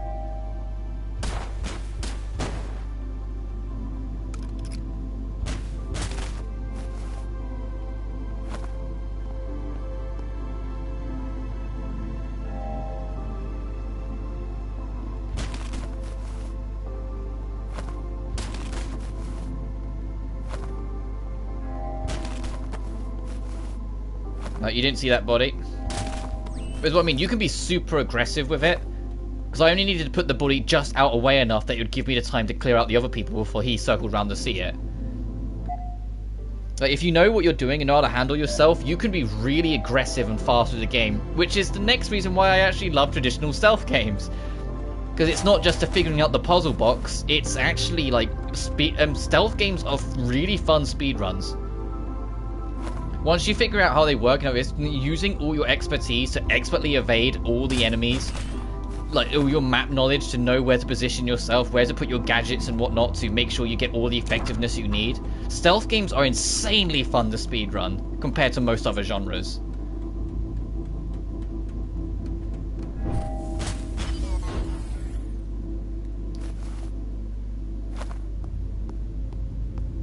It's on the second floor, so it's not on this one. Be here somewhere.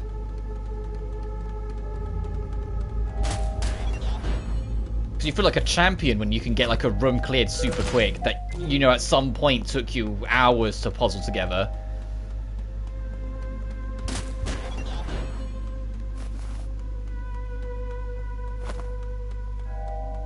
Oh, let's move slightly further away.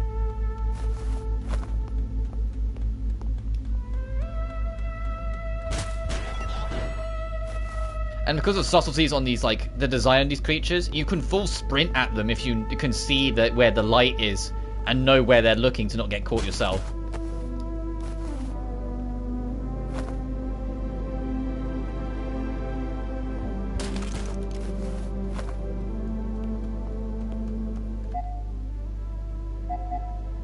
Oh, okay, door's back over here.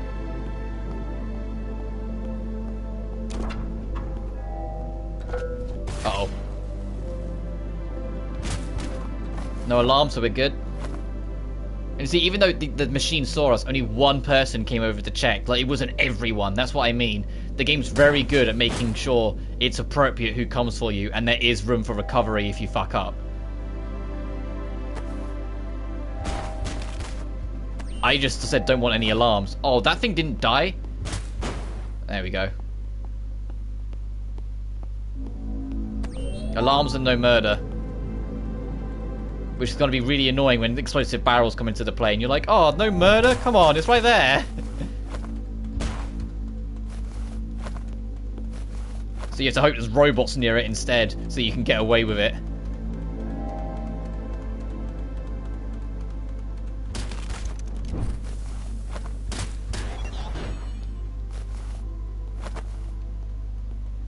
Sure, I'll take you out as well.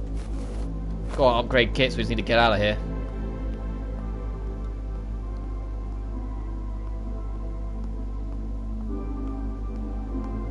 Oh, we don't have the key, though. I will remove these guys from the equation, though, so when we get back here, we can just squeeze on through.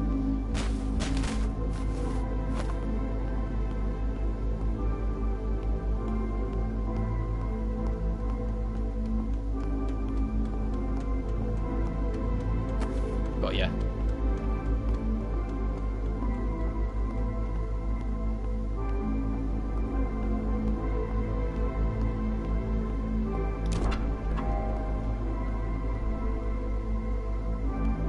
Oh boy, this room.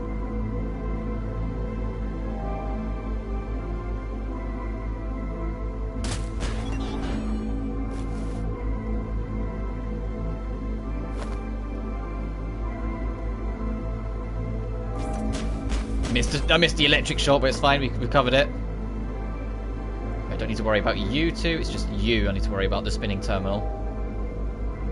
I can take you out so I can get a better angle.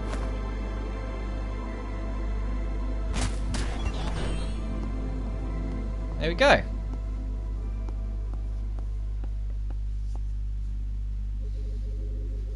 You're that private eye with a new set of eyes. I suppose it's been hard to be the private eye with no eyes. Do the scars still hurt? I need you to answer some questions. Straight to the point as usual. Exactly how I remember you, Mr. Private Eye. Why is there a lab in Manhattan sending you compounds to manufacture shard? Is that where they're coming from? We've been trying to track down the source of these compounds for months. Thanks for the information. You're truly an excellent detective. What are you talking about? A few months ago, we were contacted by a source on the underweb who wanted to do a deal. He'd provide us with the shard compounds in exchange for a reignition of the gang war of Harmonious Path. This what sources? Is this how your most private eyes do your job, by asking people questions at gunpoint?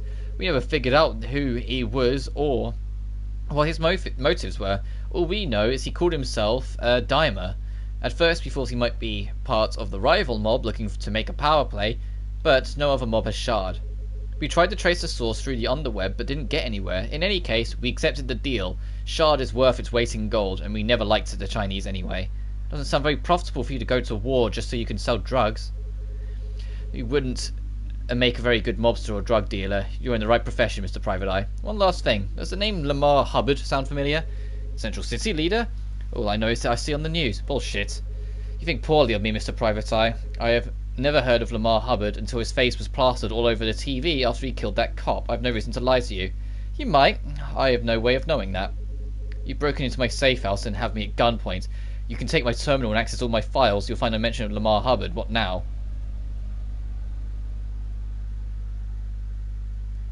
I won't be played by whoever's pulling the strings. I'm going to let you walk out of here. That's enough evidence linking you to Shard's production for the cops to put you away for a long time. I'll let them deal with you. I'll leave. Mercy? Is that what you're offering? You surprised me, Mr. Private Eye. Did not think you be a big enough man, or perhaps a small enough man. Second thought, I'm gonna fucking shoot you. You owe me, Zurkov. There's something bigger going on than bigger going on that you aren't seeing, and maybe now you'll figure out what. Deaths don't exist in this world, Mr. Private Eye. As soon as you walk out that door, you'll have the wrath of Mother Russia bearing down on you. Then you'll be sad to hear that I don't have anything left to lose. See you around, comrade. You have a head start, Mr. Private Eye. I trust you won't waste it. Ha ha.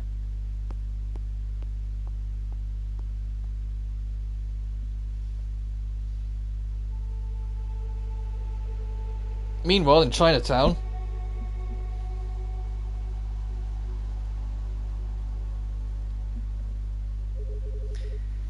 Evening news. Tensions between the Chinatown Tong, known as the Harmonious Path, and the Brooklyn-based Russian mafia have reached a boiling point after the mysterious assassination of Harmonious Path leader Justin Wu last month.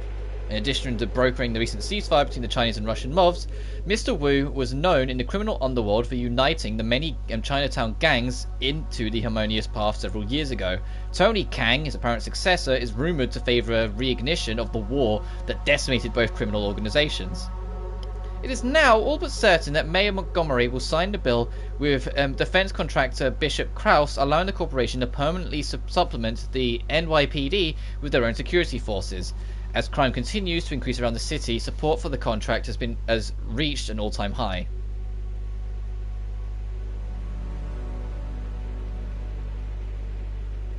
I really need to sort out my lighting. I'm looking at my face cam on the YouTube chat. Like, on my screen it's better than how it actually is on the YouTube rendering. Alright, time for our third character. And they have a cat. Your cousin Justin is dead. I know, I watched the news. Justin was killed by Tony Kang. Kang took control of Harmonious Path. He's planning to go to war with the Russians. Why the Russians? I'm not sure. Relations with the Russians have been cordial since the last war ended. Maybe Kang just wanted to make a name for himself. Anyway, I just thought you should know. Kang's a dangerous man. He might go after Justin's associate if he thinks they're a threat. That includes you. What do you want? Nothing gets past you, huh? There's an associate of mine who needs a good hacker to trace the terminal for him. His name is Joe. Told you to put you two in contact. He's not just another thug. His daughter was murdered. He needs to find out what happened. He didn't even tell me. Probably too hard for him to say out loud. I know you and I haven't always gotten along, but this is important. Don't turn it down because you're hearing it from me. Give him my number. That's fine. I'll send you the number. See you around. I'm back to sleep. They always give you the option to be a complete arse to everyone if you want it. If you're going down the kill everyone route, be a dick. Just see how far it goes. See how far down the rabbit hole you can take it.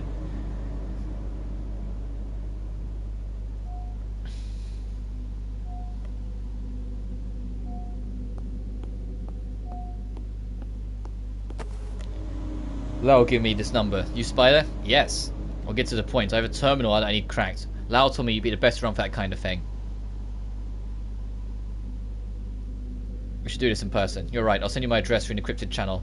I expect only you to be there. If something feels off, you'll never hear from me again. No funny business on my end. Lau is vouching for me. See you soon.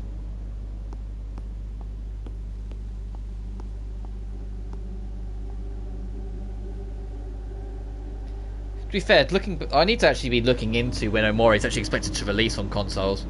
Because that was the weird thing. It got the Switch announcement, and that trailer was the only thing on their official channel for the longest time. And then later on, they kind of went, "Oh no, it is coming on PS4 as well as Switch. It's just a console port of it. It's just we never did a trailer for the PS4 version." You're like, "But why?" I'm joking. Must be Spider. Thanks for coming. Where's the terminal? It's on the table. I took it from John Mason at a safe house near Queens. Someone named Horswitz contacted Mason on the terminal, and I need to find out who or where this Horswitz is. Can you trace the origin of these messages back to their source? How are you involved? It's a long story. Can you crack the terminal? I'll give it a shot.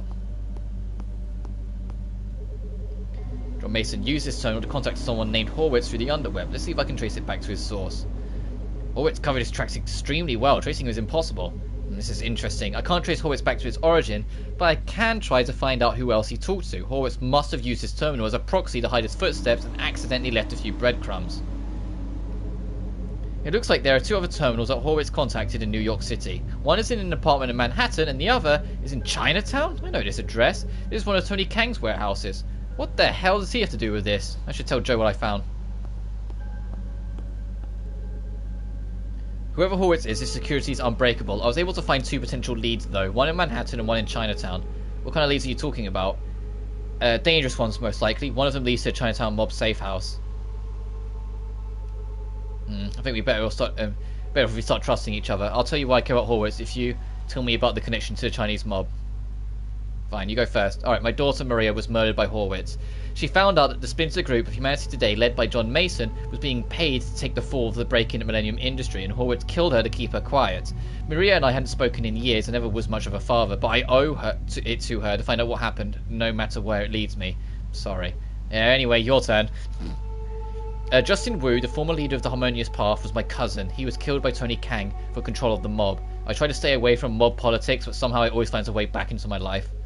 Sorry to hear that. If Justin was your cousin, that makes Lau your father. I used to do contract jobs for Lau's gang in Chinatown long ago, before Justin and the Harmonious Path unified to Chinatown Tongs. I've known Lau professionally for a while. He never told me he had a daughter. Well, here I am. He doesn't. Being a mob boss isn't compatible with being a father. Yeah, I think I know what you mean. So, do you want to follow up on the lead of Chinatown while I check out the one in Manhattan? Sure, call me when you're done.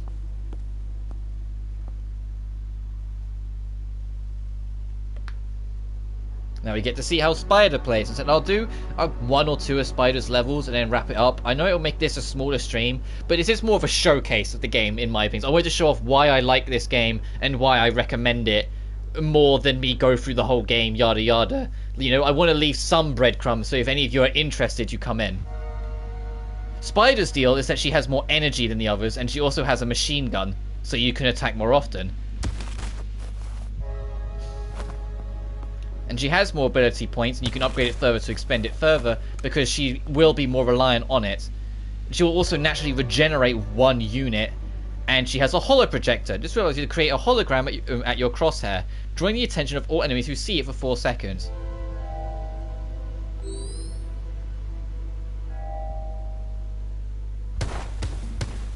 It's a hologram of her pet cat, which I find kind of charming.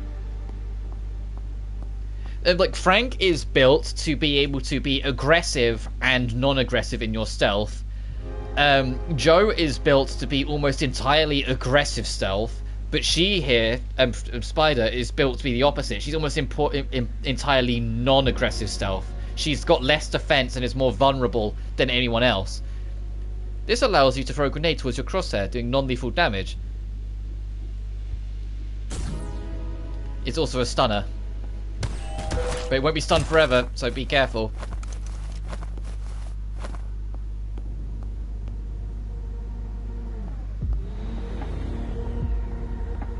And the third is the cloaking field. This is going to be the one you're going to be using the most. It literally makes you invisible for a hot minute. It deactivates if you're if you initiate in any other ability or an accident or some violence or get hurt. So I think getting hurt by like electric flooring will deactivate it as well.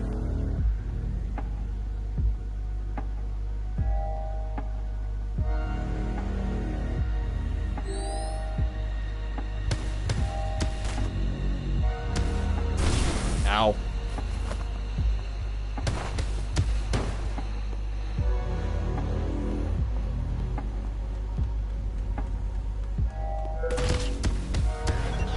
Ow! Look how much damage she lost.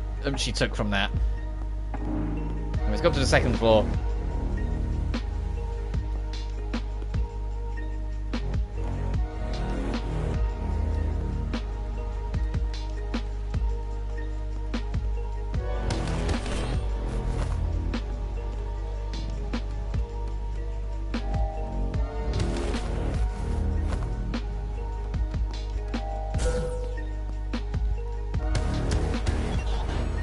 And you can do cheeky things like that with a pulse grenade to kind of hold people in play. Because like even the electric floor now, she's nearly dead. Like, she is extremely vulnerable compared to other characters. Oh, Jesus Christ. Got stuck on the corner trying to throw the grenade.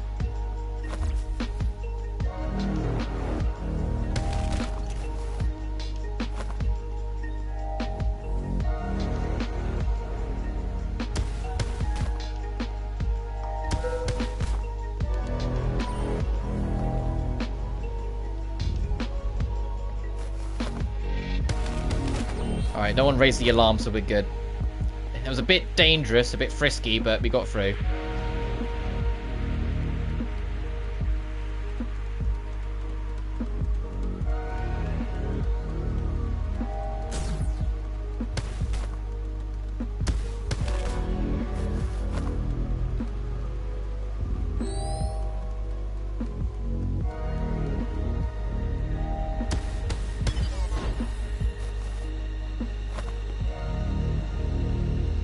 Hey, I kind of need that keycard.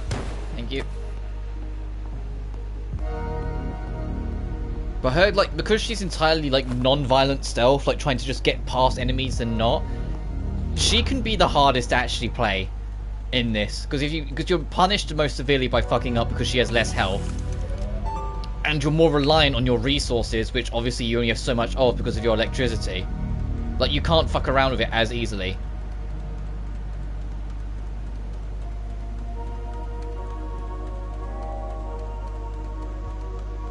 Gotcha.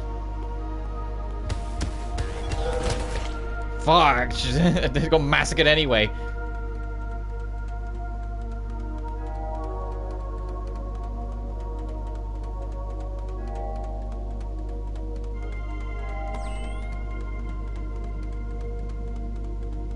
There we go.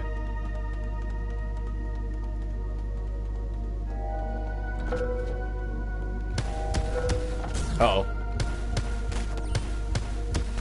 I didn't deserve to live that. I just panicked through the grenade and it worked. It's only because this thing saw me.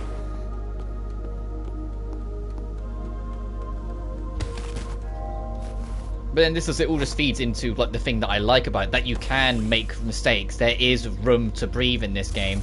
It will just punish you if that mistake is consistent, or you know, like you don't really if you make it too often, or if it's the enemy with like the right weaponry and resources on them, it will start to stack up and just screw you over. Ow. I'm dead. There's no way I'm escaping that.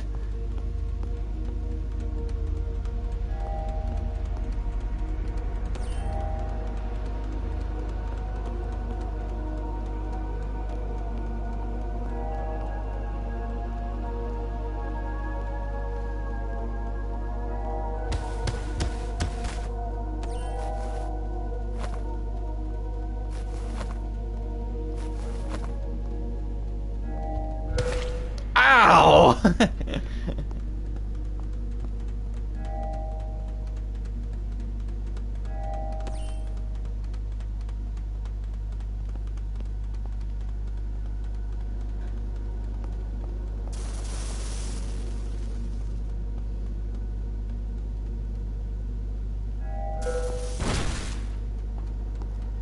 Yeah, I had to try. I might be able to stun them all, actually, if I get, like, right in between them all at the right time. Because they all, like, zone in at one point.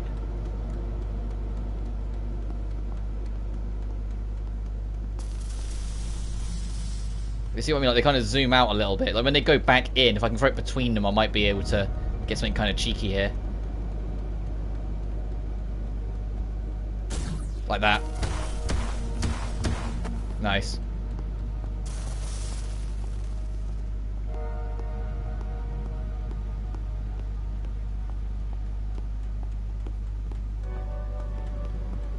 Could do with that health.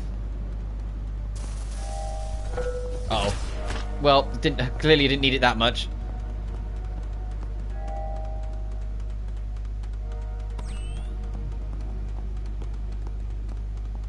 But this is also part of the fun. But once you get yourself in an awkward situation, figuring out how to get yourself out of it.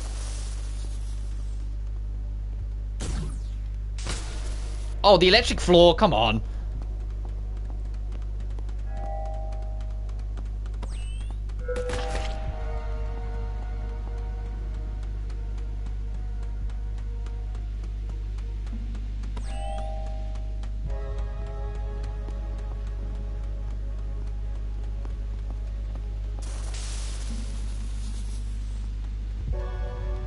That's not going to get all of them at all, no.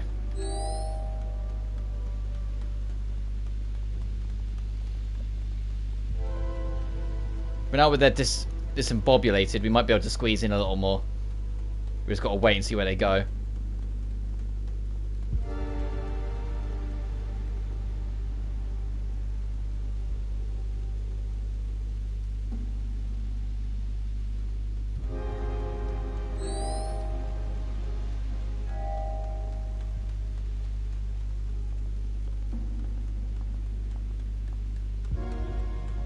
I'm not leaving without that upgrade game. Actually, I could just... Didn't work out. I'll say they are robots, so I could just, like, deal with them lethally, and it wouldn't count towards the non-lethal thing.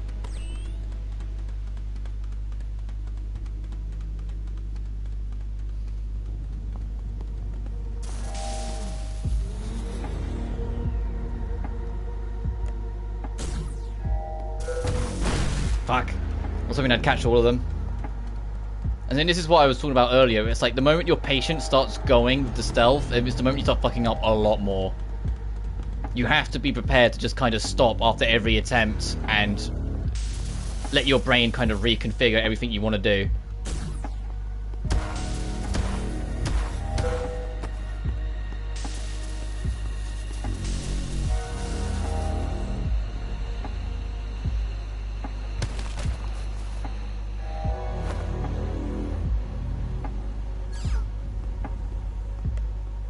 Right, we don't have the key cards, we need to find that.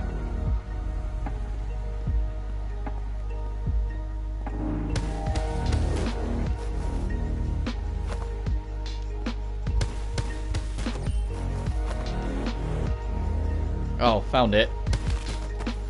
Thanks.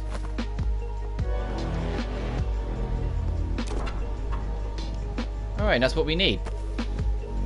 The terminal must be Kang's, used to communicate with Horwitz through the underweb. It's like the terminal Joe found. This one is untraceable. Horwitz is very good at covering his tracks. It's interesting. There's an encrypted message here saying that Tony Kang wants to assassinate Paul Wen, one of Justin's old informants. What does Wen know that Kang doesn't... what does Wen know that Kang doesn't want anyone else to find out? This is my only lead. I'll have to talk to Wen next to make any sense of this. The message says that Wen is being held in the Tombs, an underground prison in downtown Manhattan. Great! I was waiting to break into a prison.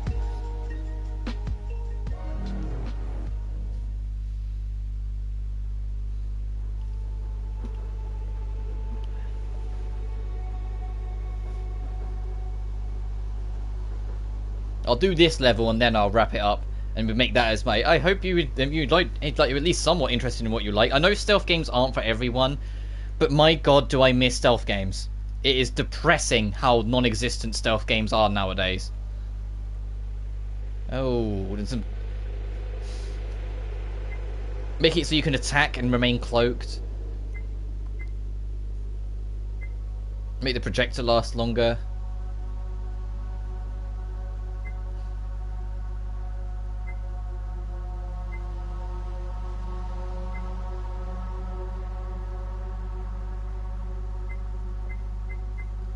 Being able to attack whilst cloaked, it will be really helpful.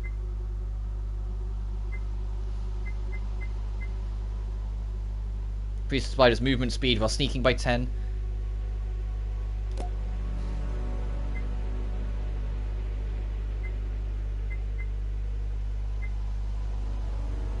Increase her energy, yes, please. Give her more resources, please, yes.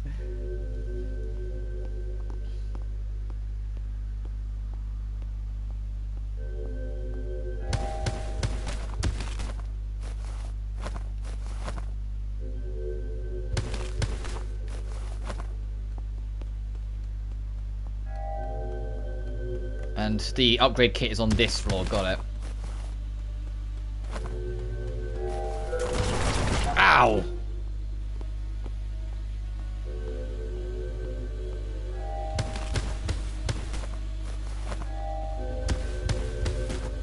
Well, thanks for all of you coming here to the same hidey hole. Delete for a minute, I'm back. Alright, no worries, dude. So I was, my intention with this stream is to more showcase why I enjoy this game and hopefully encourage a few others to at least give it a shot. So this will probably be the only stream I'll do on it, as I showcase more of this third character, and then we'll do something else tomorrow. Like I'll see how much it is first, but I might try one shot tomorrow, but we'll just see how it goes. Oh, I might be dead here. Oh, I'm not. Somehow. Oh, I remember this track in the music a lot. This track really...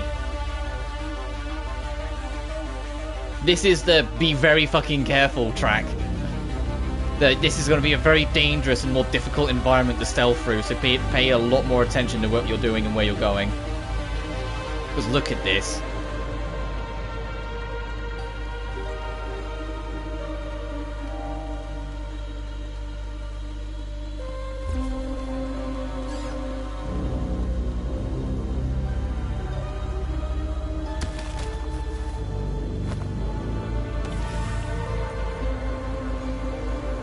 no one spot that body. Or me, preferably.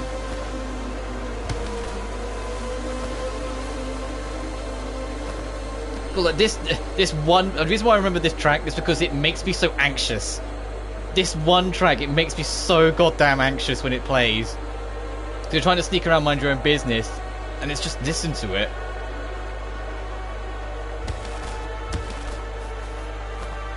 Like, it's not lo-fi anymore, because lo-fi should never like induce anxiety like this. But this track, it really does it, and I think it works because it's that.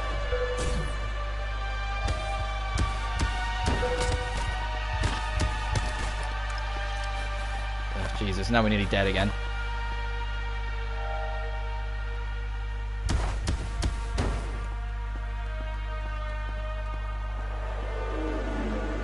And there's like a real difficult level much later in the game that has this track playing throughout the entirety of it. And it's like, it almost makes it harder because the music puts you on edge so much. Because the music makes you so anxious.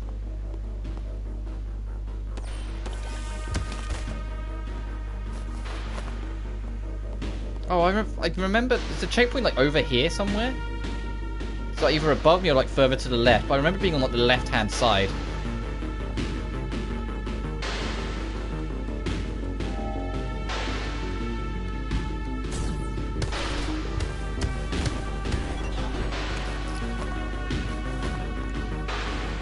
There it is.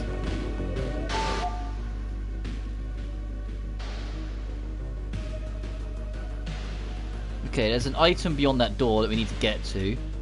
We still need to find the upgrade kit, so let's go look for that.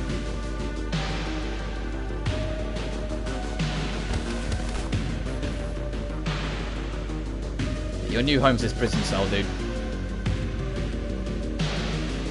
Also, State's Palace theme, fucking phenomenal. Yeah. I know you didn't swear, but I'm swearing. Yeah, because it is. Whims of Fate, it's called in the soundtrack.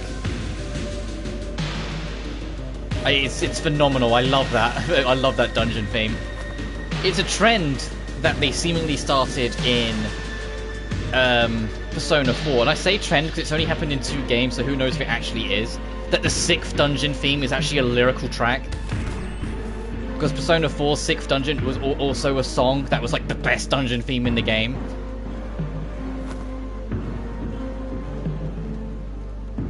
Like, the moment they decide to get lyrics in on any Persona game, you know you're in for a fucking treat. If you have that sort of thing. Like, the moment the lyrics are, you're like, oh yes, bring it on.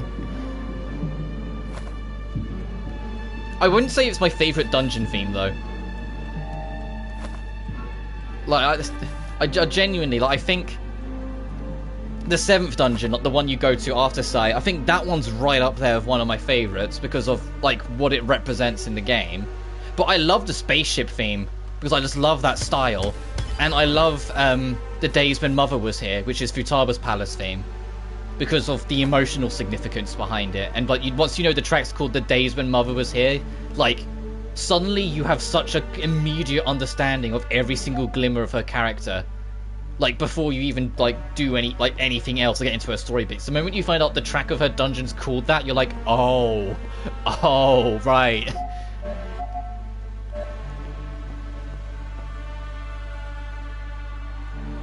But I also love Price, the 3rd dungeon theme, for what it is. Like, it's cheesy as fuck because of the instruments they use for it, but I love it anyway. It's just the first 2 dungeon themes I think are kind of weak in places. Like, I don't think you don't really remember them that much. They're okay, but they're not winning any awards.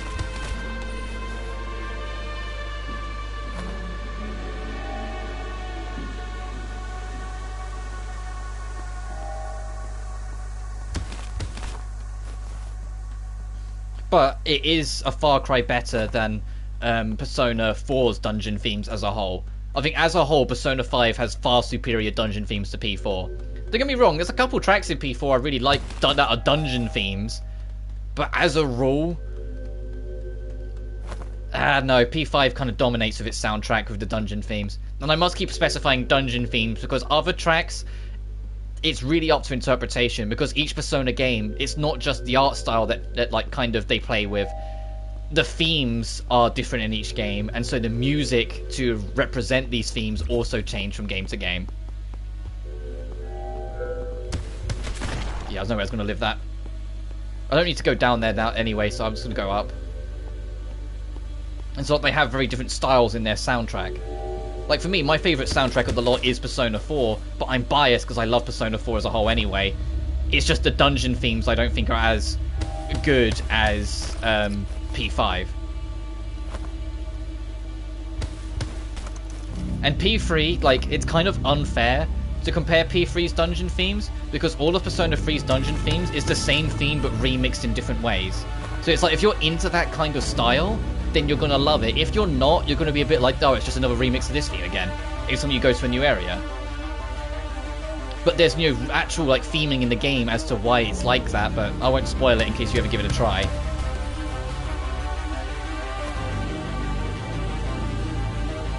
Ooh, there's the upgrade, and we do have the key. And Persona 1 and 2...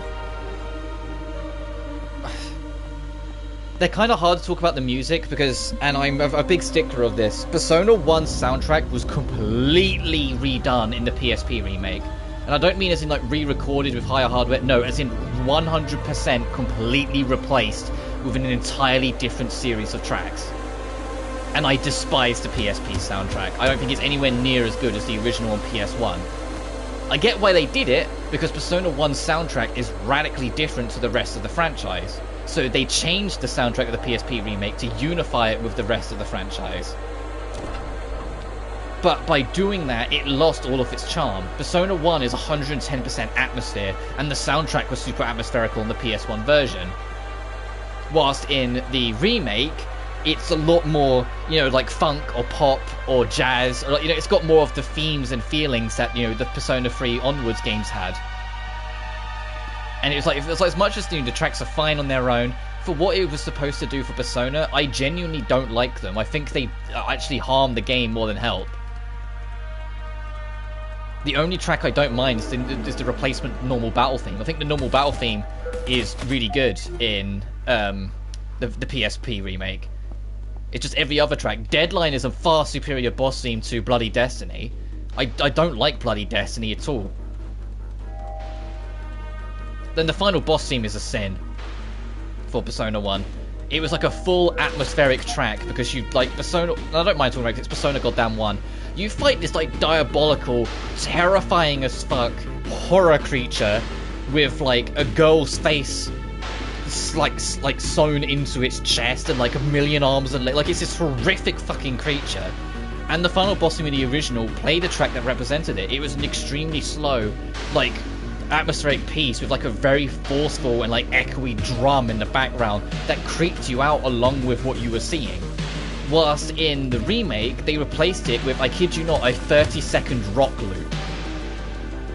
And the final boss scene was, like, originally, like, 5.5 minutes long of this atmosphere piece, and they replaced it with a 30-second loop that was just an electric guitar going at it. And it was like, this is a fucking insult to, like, the original, like, idea of the fight, you know? Like the PSP remake in every other sense, like, what they polish up in the gameplay is far better, the graphics are cleaner, the translation is infinitely better than the localization we got in the original version.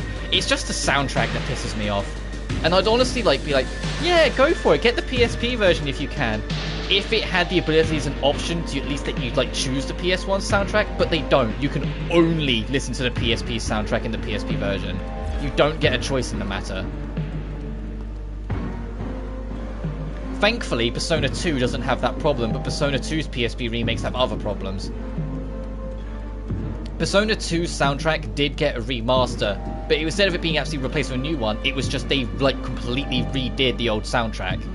As in, like, remixed it all, or, like, expanded on it a little bit, and just, as a whole, the PSP soundtrack is great. The only track I'm not too keen on, again, is the final boss theme.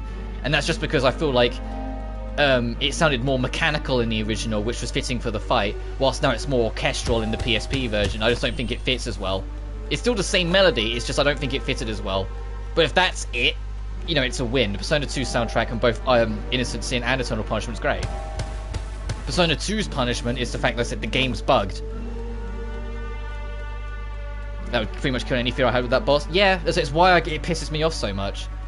It's why I hope if they ever do a remaster, like a proper remaster of like Persona 1 and 2 collection, either make a new, like a genuine orchestral treatment to the original soundtrack and its intention, or just give me the option to listen to the PS1 bops and beeps.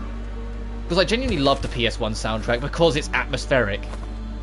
Like, there is no real rock with it. It's entirely atmosphere. It's entirely like, sort of like how this game's soundtrack is entirely atmosphere. That's Persona 1's original PS1 beat.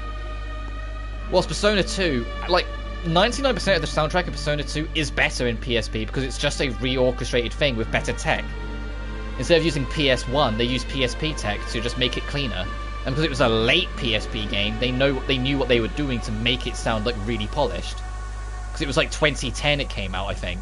So, you know, like super kind of late. So the only problem with Persona 2 PSP is that there's a glitch in Innocent Sin that affects all difficulties, where enemies' damage scaling is bugged, that there's a decimal point where there shouldn't be. So everything does something like 90% less damage than they're supposed to. Because instead of doing 100 damage, for example, they do 10 damage. So the game's difficulty is a complete joke, even on hard mode. In fact, people say if you're gonna play the PSP version, play it on hard mode just in case, just so like status conditions can still fuck you over. So there's still some difficulty because it's only enemy damage, not things like poison, that's bugged. So there's still some difficulty and still something to be wary of, but the actual base difficulty of the enemies, they will hit you and your health will barely move. And like even if you're under level and you're like, oh, huh. And unfortunately, the PSP version is the most accessible version. So the one that has a bug that was never fixed is unfortunately the only way you can play.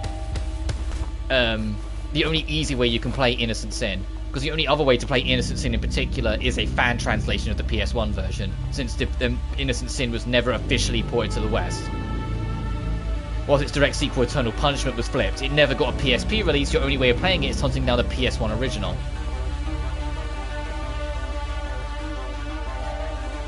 Which on the plus side, it means the original soundtrack, original opening, original everything, but at the same time it is extremely difficult to hunt down the PS1 versions of the Persona games at an affordable price. It's one of those things like if you don't already have them, you're not getting them. It's cheaper to buy the PlayStation Classic, the PlayStation Mini, you know, the tiny PlayStation 1 box with like a bunch of pre-installed games, because that has Persona 1, the original version of Persona 1 built into it. It's cheaper to buy that than it is to actually just buy Persona 1 on PS1. And so I'm hoping they're included on the backwards compatibility list for PS1, because I'd be more than happy to cover Persona 1 and 2, because I know Persona 1 in particular came out before Final Fantasy VII reinvented JRPGs. Before it reinvented the wheel and made JRPGs as a whole infinitely more approachable. And because of that, you have to go into Persona 1 knowing that it's far harder to approach, and it's far more rigid and far more technical in its RPG mechanics, because it was before a time where they were made to be far more approachable by nature because of what Final Fantasy VII reinvented. There's a reason why Final Fantasy VII is considered like the godfather of JRPGs, because it completely reinvented the wheel and radically changed how any developer ever approached JRPGs. It's the same how like every dev that made an action game radically changed their approach to how they made action games after Devil May Cry 3 dropped. Because DMC 3 hit a brilliance that no other game had yet and completely reinvented the formula.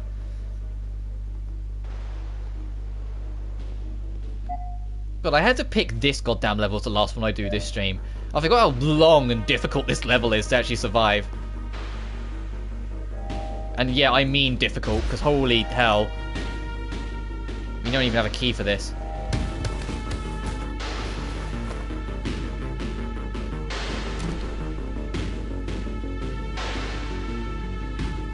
But the normal battle theme for Persona 1 PSP, that's the only track I can recommend listening to.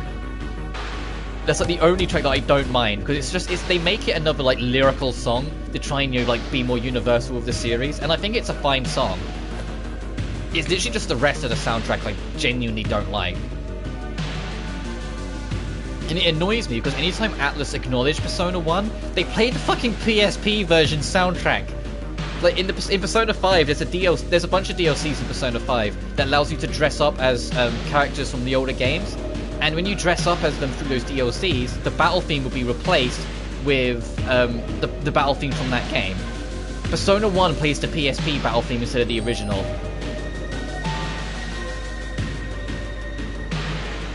And it's like, I would have loved it if they like made it so when you played the P1 costume, you played the original P1 battle theme and not the PSP remakes battle theme.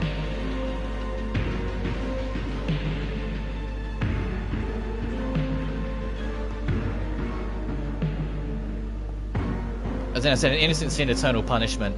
I'd want to cover them just because I'd want to be able to talk about the subtext and the darker shit. Because I've talked about it before, about like how some parts of the game... Where actually am I on this map? I've lost where I am. Oh, there I am, okay. But like Persona 2 as a whole is hella dark, and it has a lot of subtext as well, and I'd want to talk about it. Like, talk about why this character is the way they are, why they respond this way, what comes next, yada yada.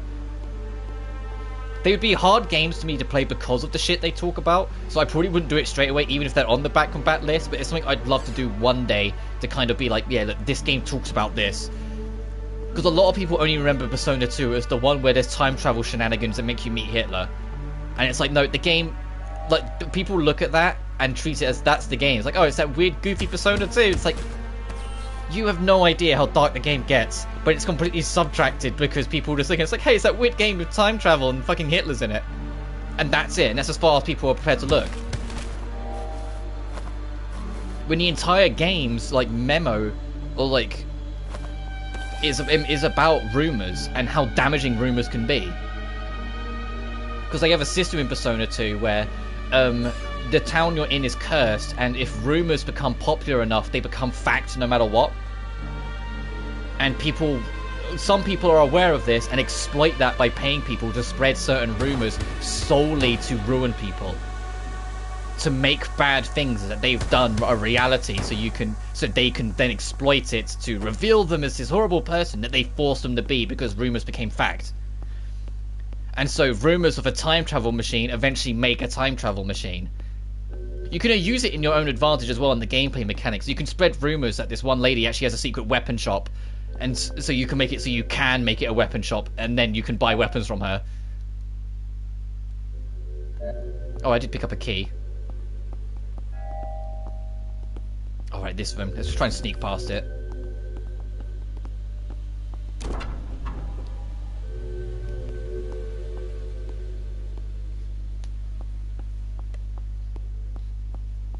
Oh, here we are. You don't know you belong here? Who are you? They call me Spider. Ah, the hacker. You've got a name for yourself on the underweb these past few years. I was not expecting you. Where do I start?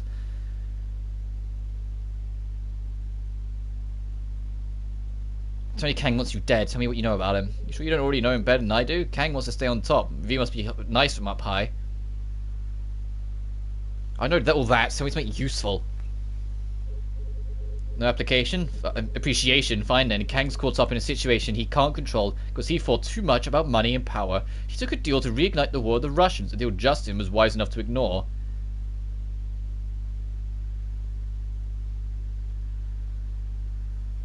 A deal with who? Literally just forced her into a whole other line of work. Yeah, but that was Persona 2's entire shtick.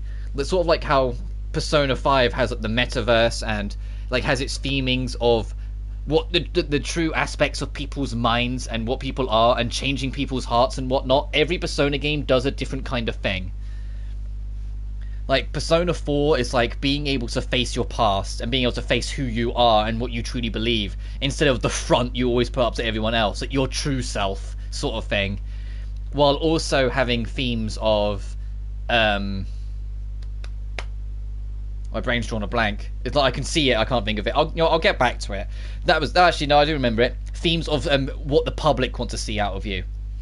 Like in Persona 5, you access like the Shadows world through the metaverse, right? In every Persona game, the way you encounter Shadows is different, and it involves certain themes tied to the game. In Persona 4, they are literally in a world within the TV, because the nature of people go to the TV to see all the latest news on their celebrity gossip and all that shit. Keep in mind this game was made in 2007, So the idea of TV being the big thing everyone goes to for gossip wasn't a strange concept like it would be nowadays where everyone just turns to Twitter. So the idea of, you know, the shadows are in the TV and having to do with your true self happens in the TV world. It's people getting their gossip so the themes tie together. And like in Persona 3, everyone works hella hard, so there's a secret shadow demon hour that happens in the day every night between midnight and midnight. I'm serious. Where there's a secret hour where only people who have encountered shadows or are gifted can witness. Everyone else like gets frozen in time for that whole hour, so no one else is aware this secret hour exists. And then Persona 2 is all about the rumor mill, and Persona 1 is about how dreams and ambitions left unchecked can get otherworldly. It can get a bit hectic. And I know that's like very vague and loose, but Persona 1 doesn't have much of a story in general, so it is vague and loose. What does Hadasol want? From the looks of things, chaos and bloodshed, but chaos can be either an end or a means to something greater. Got any proof? Not solid enough, but Kang does. And now you know which questions to ask. Even if he's destroyed the traces, he knows. Make him point the way. Where do I find him? There's a lot of time in the club. Manhattan, Red Lady. I'll look from there. Pardon me, you can't stay here. What do you think they would do for a Persona 6?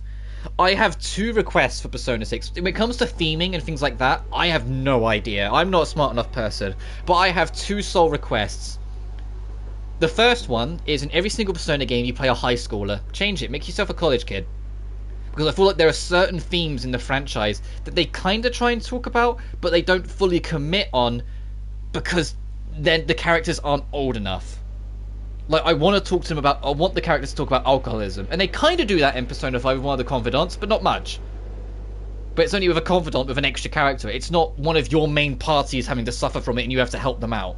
You know? And I wish they would do something with that. That was the last level I'm going to cover, so I am going to go to the main menu and then finish my discussion point. Like, I would genuinely love to, like, make them college kids so they can talk about more, like, mature topics, like alcoholism. They talk about sexual abuse in Persona 5, and yet I'll say it out loud because you know what I'm talking about with it. They talk about, like, SA in P5, earlier on, but they kind of drop it after Kamoshida. I'm sure you've noticed it. They kind of dropped the topic entirely, even though it was heavily implied during that first chapter, so to speak, that, like, Anne was affected by it. Not just her friend. Like, it was like he was a monster to a lot of people, and it's like they kind of just drop it. Or exploitation, because that's what Yusuke was. Yusuke was being exploited. They drop it after his chapter, and it's like, no, this could be like a theme they could dive into more and talk about more professionally, or like talk about more maturely, or see different angles from, or like, you know, make a more in general. Because I genuinely like when Persona talks about these mature topics. It just feels like they never do it enough justice. They always feel like they get on the right path and then they move on. And it's especially more of the modern games. Like Persona 4 and 5 both do it. They'll bring up a serious topic, and then once it's not relevant to that part of the plot, they just kind of fucking drop it and move on. Because it's not part of the overarching story, you know? Whilst I feel like Persona 6, if the characters were just that little bit older, they could make it more of a common theme. Like, they could have a character who maybe, where they were, because of this abuse, has a level of, like, deep-rooted trauma or PTSD that they bury, and, like, throughout their character, it's them coming to terms with it. But because they're an adult, they've lived with it for a long time, so it continues to cripple them throughout the whole adventure, and it's not one of those, they find a way to get through it through the power of friendship kind of story, because that's not right. That's not realistic. People with trauma suffer it all their life, whether they like it or not. It's just they learn to become more comfortable with it throughout their life. You know? So it's like, maybe have a story with that where, because they're a bit more mature, a bit more older, you can have that kind of story with that kind of character, and it's like being able to help them in certain ways and make life easier for them in certain ways, instead of it just being, we're high school kids, we'll find our way through friendship. That kind of deal. The other one, and it's a very fucking simple one, make it a female protagonist. Because by the nature of all the social links and how the game's narrative is, I think it would almost immediately radically change a lot of the dynamic of how characters are with one another and how you as a protagonist would be if you were a woman instead of a man. But because you're a bloke in every single game except Persona 2 Eternal Punishment and EP, they randomly make a character that was established in Innocent Sin mute for no good reason. I genuinely think if they took a modern approach, did the social links, did the expanded world, did the you have the day-to-day life, but from a female perspective instead, they could really do something special with it. I think they could really make it unique almost immediately. And both of these together, you know, having an older cast, making it a female lead, I think as a whole would open the doors to a lot of different opportunities in the narrative. Obviously still have the whole Persona thing, have the whole like shadows, have going into worlds to fight them, dungeon crawling, yada yada. But I'm talking about like the more core background stuff. I feel like it would open more doors for them to do it. You know, to be able to do this sort of stuff, it would open far more doors if they aged up the audience, aged up the character story a little bit more, and messed around with the gender. Keep us guessing on little things. Because all the other stuff that I'd like, it's a lot smaller. Like, oh no, I'd say this for every Persona game. I want there to be a gay romance option in any of the Persona games. It's annoying that there isn't one in 3, 4, or 5. And especially because in all 3 instances, you look in the beta files, there were plans for a gay relationship option, and they scrapped it near the end of development. And all 3 of like the modern Persona games have that, and you're like, how did it happen 3 times that there was going to be a gay option, and then they took it away at the last second? Like, why? Because Persona 4 and 5, both of them even had voiced English voice lines of a male character saying things like "I love you" or "I see you differently." That didn't make it. So it's like they were super late into development as well with it, and they didn't. Kind of thought the hand-shoving Yusuke thing was the game trying to imply some lingering trauma, but it never really comes up. Yeah, that's kind of... I think that's what they were kind of trying to go for as well. But that was also in the same chapter where Ryuji and the protag both together kind of convinced Anne to be Yusuke's sexy fashion model. So it's like, if that was the impression they were trying to give with the whole Anne shoving Yusuke thing, they kind of then immediately insulted it by saying, hey, strip for him. You know? Like, it immediately kind of insults that lingering trauma instead of supporting her by then going, no, fucking... strip for him. Come on, strip for this random stranger. You know? You use yourself as a tool to help us get more leverage on him. Yeah, that sounds really appropriate. Thanks, writers. You really did a good job. You know? But so, yeah, I genuinely can't stress enough would love a gay romance option. And the closest we get to it is in in Persona 3 Portable. Like I said, the Portable was done by a third party. It was done by Ghostlight. They made a female protag option in that, and there was not 1 but 2 social links that they forgot to rescript that you can do. And so it, like I say, they didn't completely forget, they just didn't rework it completely. So a lot of the original more lovey-dovey dialogue is still present in it as a female one. So you can, it's only 2 women in the game, but both of them you could technically get the I love you romance route out of, even though it was more that they just forgot to get rid of it and change it. So you can have lesbian romance routes, but it's more of a technicality than like an actuality kind of thing. It's because they forgot to change it, not an intended we're going to have a gay romance option. Which, like I said, is what I would prefer. I want them to do a proper option like that. I want the variety. I want the ability to do different things like that. And the fact that in Persona 3, Persona 4, and Persona 5, they were gonna do it and then scrapped it in like the last beta run before they launched it. It's like, how does it happen 3 games in a row? So please, yeah, especially because I think it'd be more appropriate and easier to justify to a Western audience if they're college kids and around 20 to 21 years old, if there was a gay character compared to having a 17-year-old be a gay character. Because as much as, you know, I don't have a problem with it and I don't get why anyone would, there are still going to be people that might be a bit like, they're kids and you're making them be, and you're having the gay, you know what I mean? Like, it might make controversy unnecessarily, but if they're adults, that excuse is gone. So let them be gay, goddammit. If they're your self-insert, let your self-insert be gay if you want them to be gay. I'm genuinely 110% on board for that. Let it be an option. But other than that, though, like, the main one for me is that there are certain, not plot threads, but certain theme ideas that after Persona 1 and 2 have never been touched since. And I kind of, like, maybe Persona 6, I'd like to go back to that a little more. It was like, in Persona 1 and 2, there was a character called Philemon. And Philemon is the reason humanity ever got access to Personas, because he gifted the power to Personas, and it's just spread to certain people in certain times of need as it goes on, right? And that's kind of how it works. Philemon is the origin of Personas. He stops appearing in the series after Persona 2. As soon as you step into Persona 3, he's technically gone. The only, even though being gay isn't inherently sexual, exactly. But yeah, Atlas have always, at least we don't know for certain because who knows what actually goes on at the higher ends of Atlas. The impression has always been they're nervous about having gay characters in the Persona series because the cast are mostly 17-year-olds. That's the impression we've had over the years from like little like snippets and interviews and whatnot. That's why they avoid it, which is why I think if you make them college kids, you can avoid that entirely. Because then what's the problem there then? You know, they're adults already. It doesn't matter if it's just romantic or platonic or if it does go sexual. It doesn't matter. They're adults, you know? Like, it doesn't matter what culture you're in. 21 is adult for wherever you are. It's like certain countries have it slightly lower, but no country has it higher than 21, as far as I'm aware, in the first world. So who'd care? Other than bigots who have a problem with gay characters, full stop. In which case, you're not gonna fucking listen to them anyway because you know they're homophobic, whatever. They're just pricks, you know. You're not gonna listen to them anyway. But like Philemon, the person who makes personas and whatnot, he can transform himself into a light blue butterfly whenever he wants. And in Persona 3 and Persona 4, your save point is a light blue butterfly. And I was like, okay, so they still kind of acknowledge him, but not properly. Like, you don't learn about Philemon. Like, the butterfly never shows himself. It's just a save point. You don't really think about it. And it's like, it'd be nice if they did more with it, but they never kind of do. They just kind of left it after Persona 2. And I know why, because Persona 2 came out in 99, Persona 3 came out in like 2006 or 7. There was a huge gap, and they kind of soft rebooted, so a lot of elements from Persona 1 and 2 were scrapped entirely.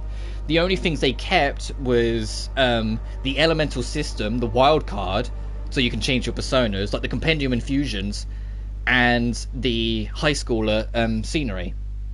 Everything else they kind of completely reworked, because there wasn't like a calendar system like there is in P3, 4, and 5. There wasn't a certain dungeons to be done by certain dates. It was a lot more, you'd go explore, talk to certain people, they'd talk about a dungeon, you'd go find that dungeon, go do it in your spare time. And then when you're done, there'd be new plot threads that lead you somewhere else, and you'd go back to exploring the city, yada yada. Like, it was a lot more, you just progressed. There wasn't a day and night system in 1 and 2, whilst in 3 onwards they added it. It's also what made Persona 3 and onwards far longer games. Persona 1 you can do in like a weekend. It's like, it's genuinely, you can get, it's under 20 hours. And Persona 2, Innocent Sin and Eternal Punishment, both of them are like 30 to 40 hours on a casual playthrough. When you compare it to Persona 3, 4, and 5, where like all of them on your first playthrough can easily surpass 100 goddamn hours because of the whole like the calendar system they have. Like, yeah, Persona 1 and 2, they're radically different, and they kind of just put it to one side eventually. But I'd love to see some old themes from them come back, especially because that's also how shadows even exist. Philemon has an opposite called Nyarlathotep, and Nyarlathotep is the crawling chaos, the origin of all shadows. In Persona 1 and 2, you didn't always fight shadows. You usually actually fought demonic creatures. And it was at the end of Persona 2, Eternal Punishment, when you destroy Nyarlathotep, you don't actually kill him. You make it so his body is severed into the minds of the world. And so all the shadows that exist are extensions of him. And he warns you very clearly that every single shadow that is destroyed from this point onwards would just go back to fueling his resurrection. Which is why in Persona 3, 4, and 5 you fight shadows. Because it's supposed to be like all the 124... Yeah, that makes sense. Also, on your first playthrough, where you're still figuring things out, exploring everything, whatnot, it could be stupid long. You can be ridiculously long on the playthroughs. So it's like there is build-up there. Because, you know, Calling Chaos is dead, and he left behind this idea of every shadow you kill will fuel him back to his vengeance.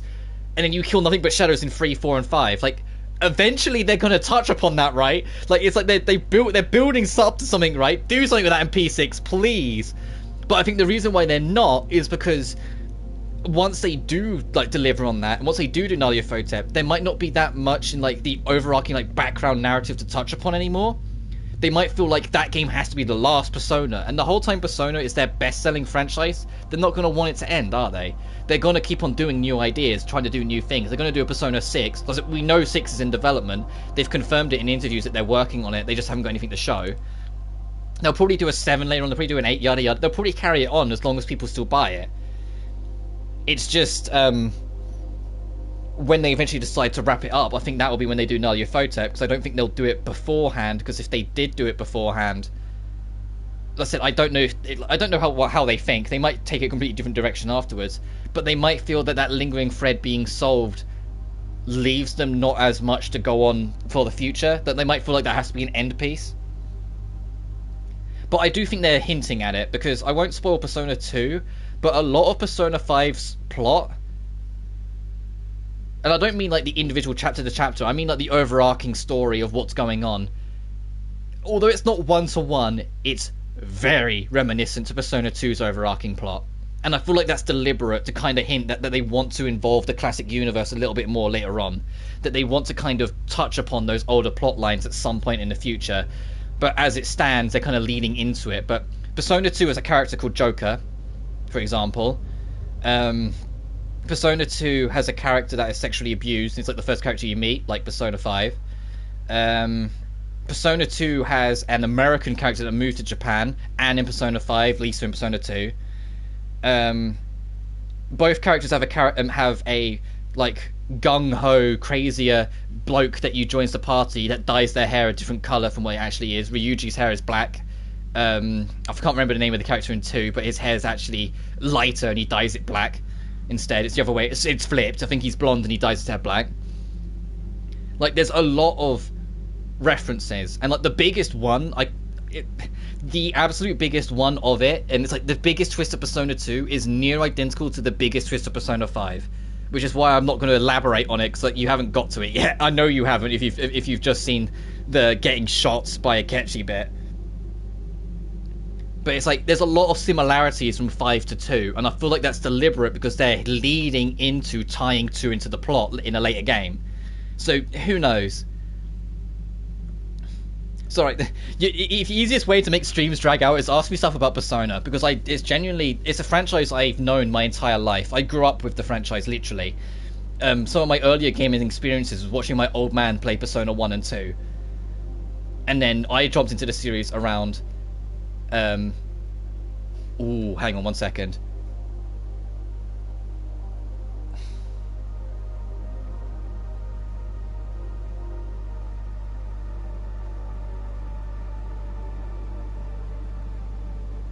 Sorry, my stepdad just sent me a message saying, "Hey, do you want a barbecue?" I was like, "Just us two." I was like, "Fuck yeah, I'll do a barbecue." Well, I had to respond to that immediately. But so, yeah, the easiest way to keep these streams going is talk to me about Persona, because I love the series. I don't love the fandom 100%, and that applies unfortunately to a lot of franchises I hold near and dear to my heart. I kind of stay clear of the Persona fandom. I just love the games for what they are. And I don't want that to ever discourage you. Like, if you find something in the fandom and like get a cool rhythm with people, absolutely, that's badass. But there will absolutely be at some point in your life a tweet where some arsehole will be arrested in the news, or like doing like a really serious crime, and the first comment you read is, "Someone should give him a change of heart," and you're like, "Fuck off! It isn't appropriate. Get out of here, dude." Like, and it's like it's too common that people do that, and it's like. And it ends up making it's the same. Take it from someone who's also a Sonic fan. I know what it's like to be a part of a bad fandom. Well, I say they've got a lot better over the years, but holy hell, they're not great. But I think I'm gonna wrap it up here anyway, because you're gonna have me all day. I might, like I said, I might check out, what was it called again? Let me scroll back up. One Shot. I'm gonna check that out after the stream and see how much it is, and maybe get it, and we can maybe do that next time. That's like a tryout stream. But other than that, I'll see you guys when I next see you. Until then, thank you so much for watching. Peace. I mean, yeah, turn off my camera. That'd be a good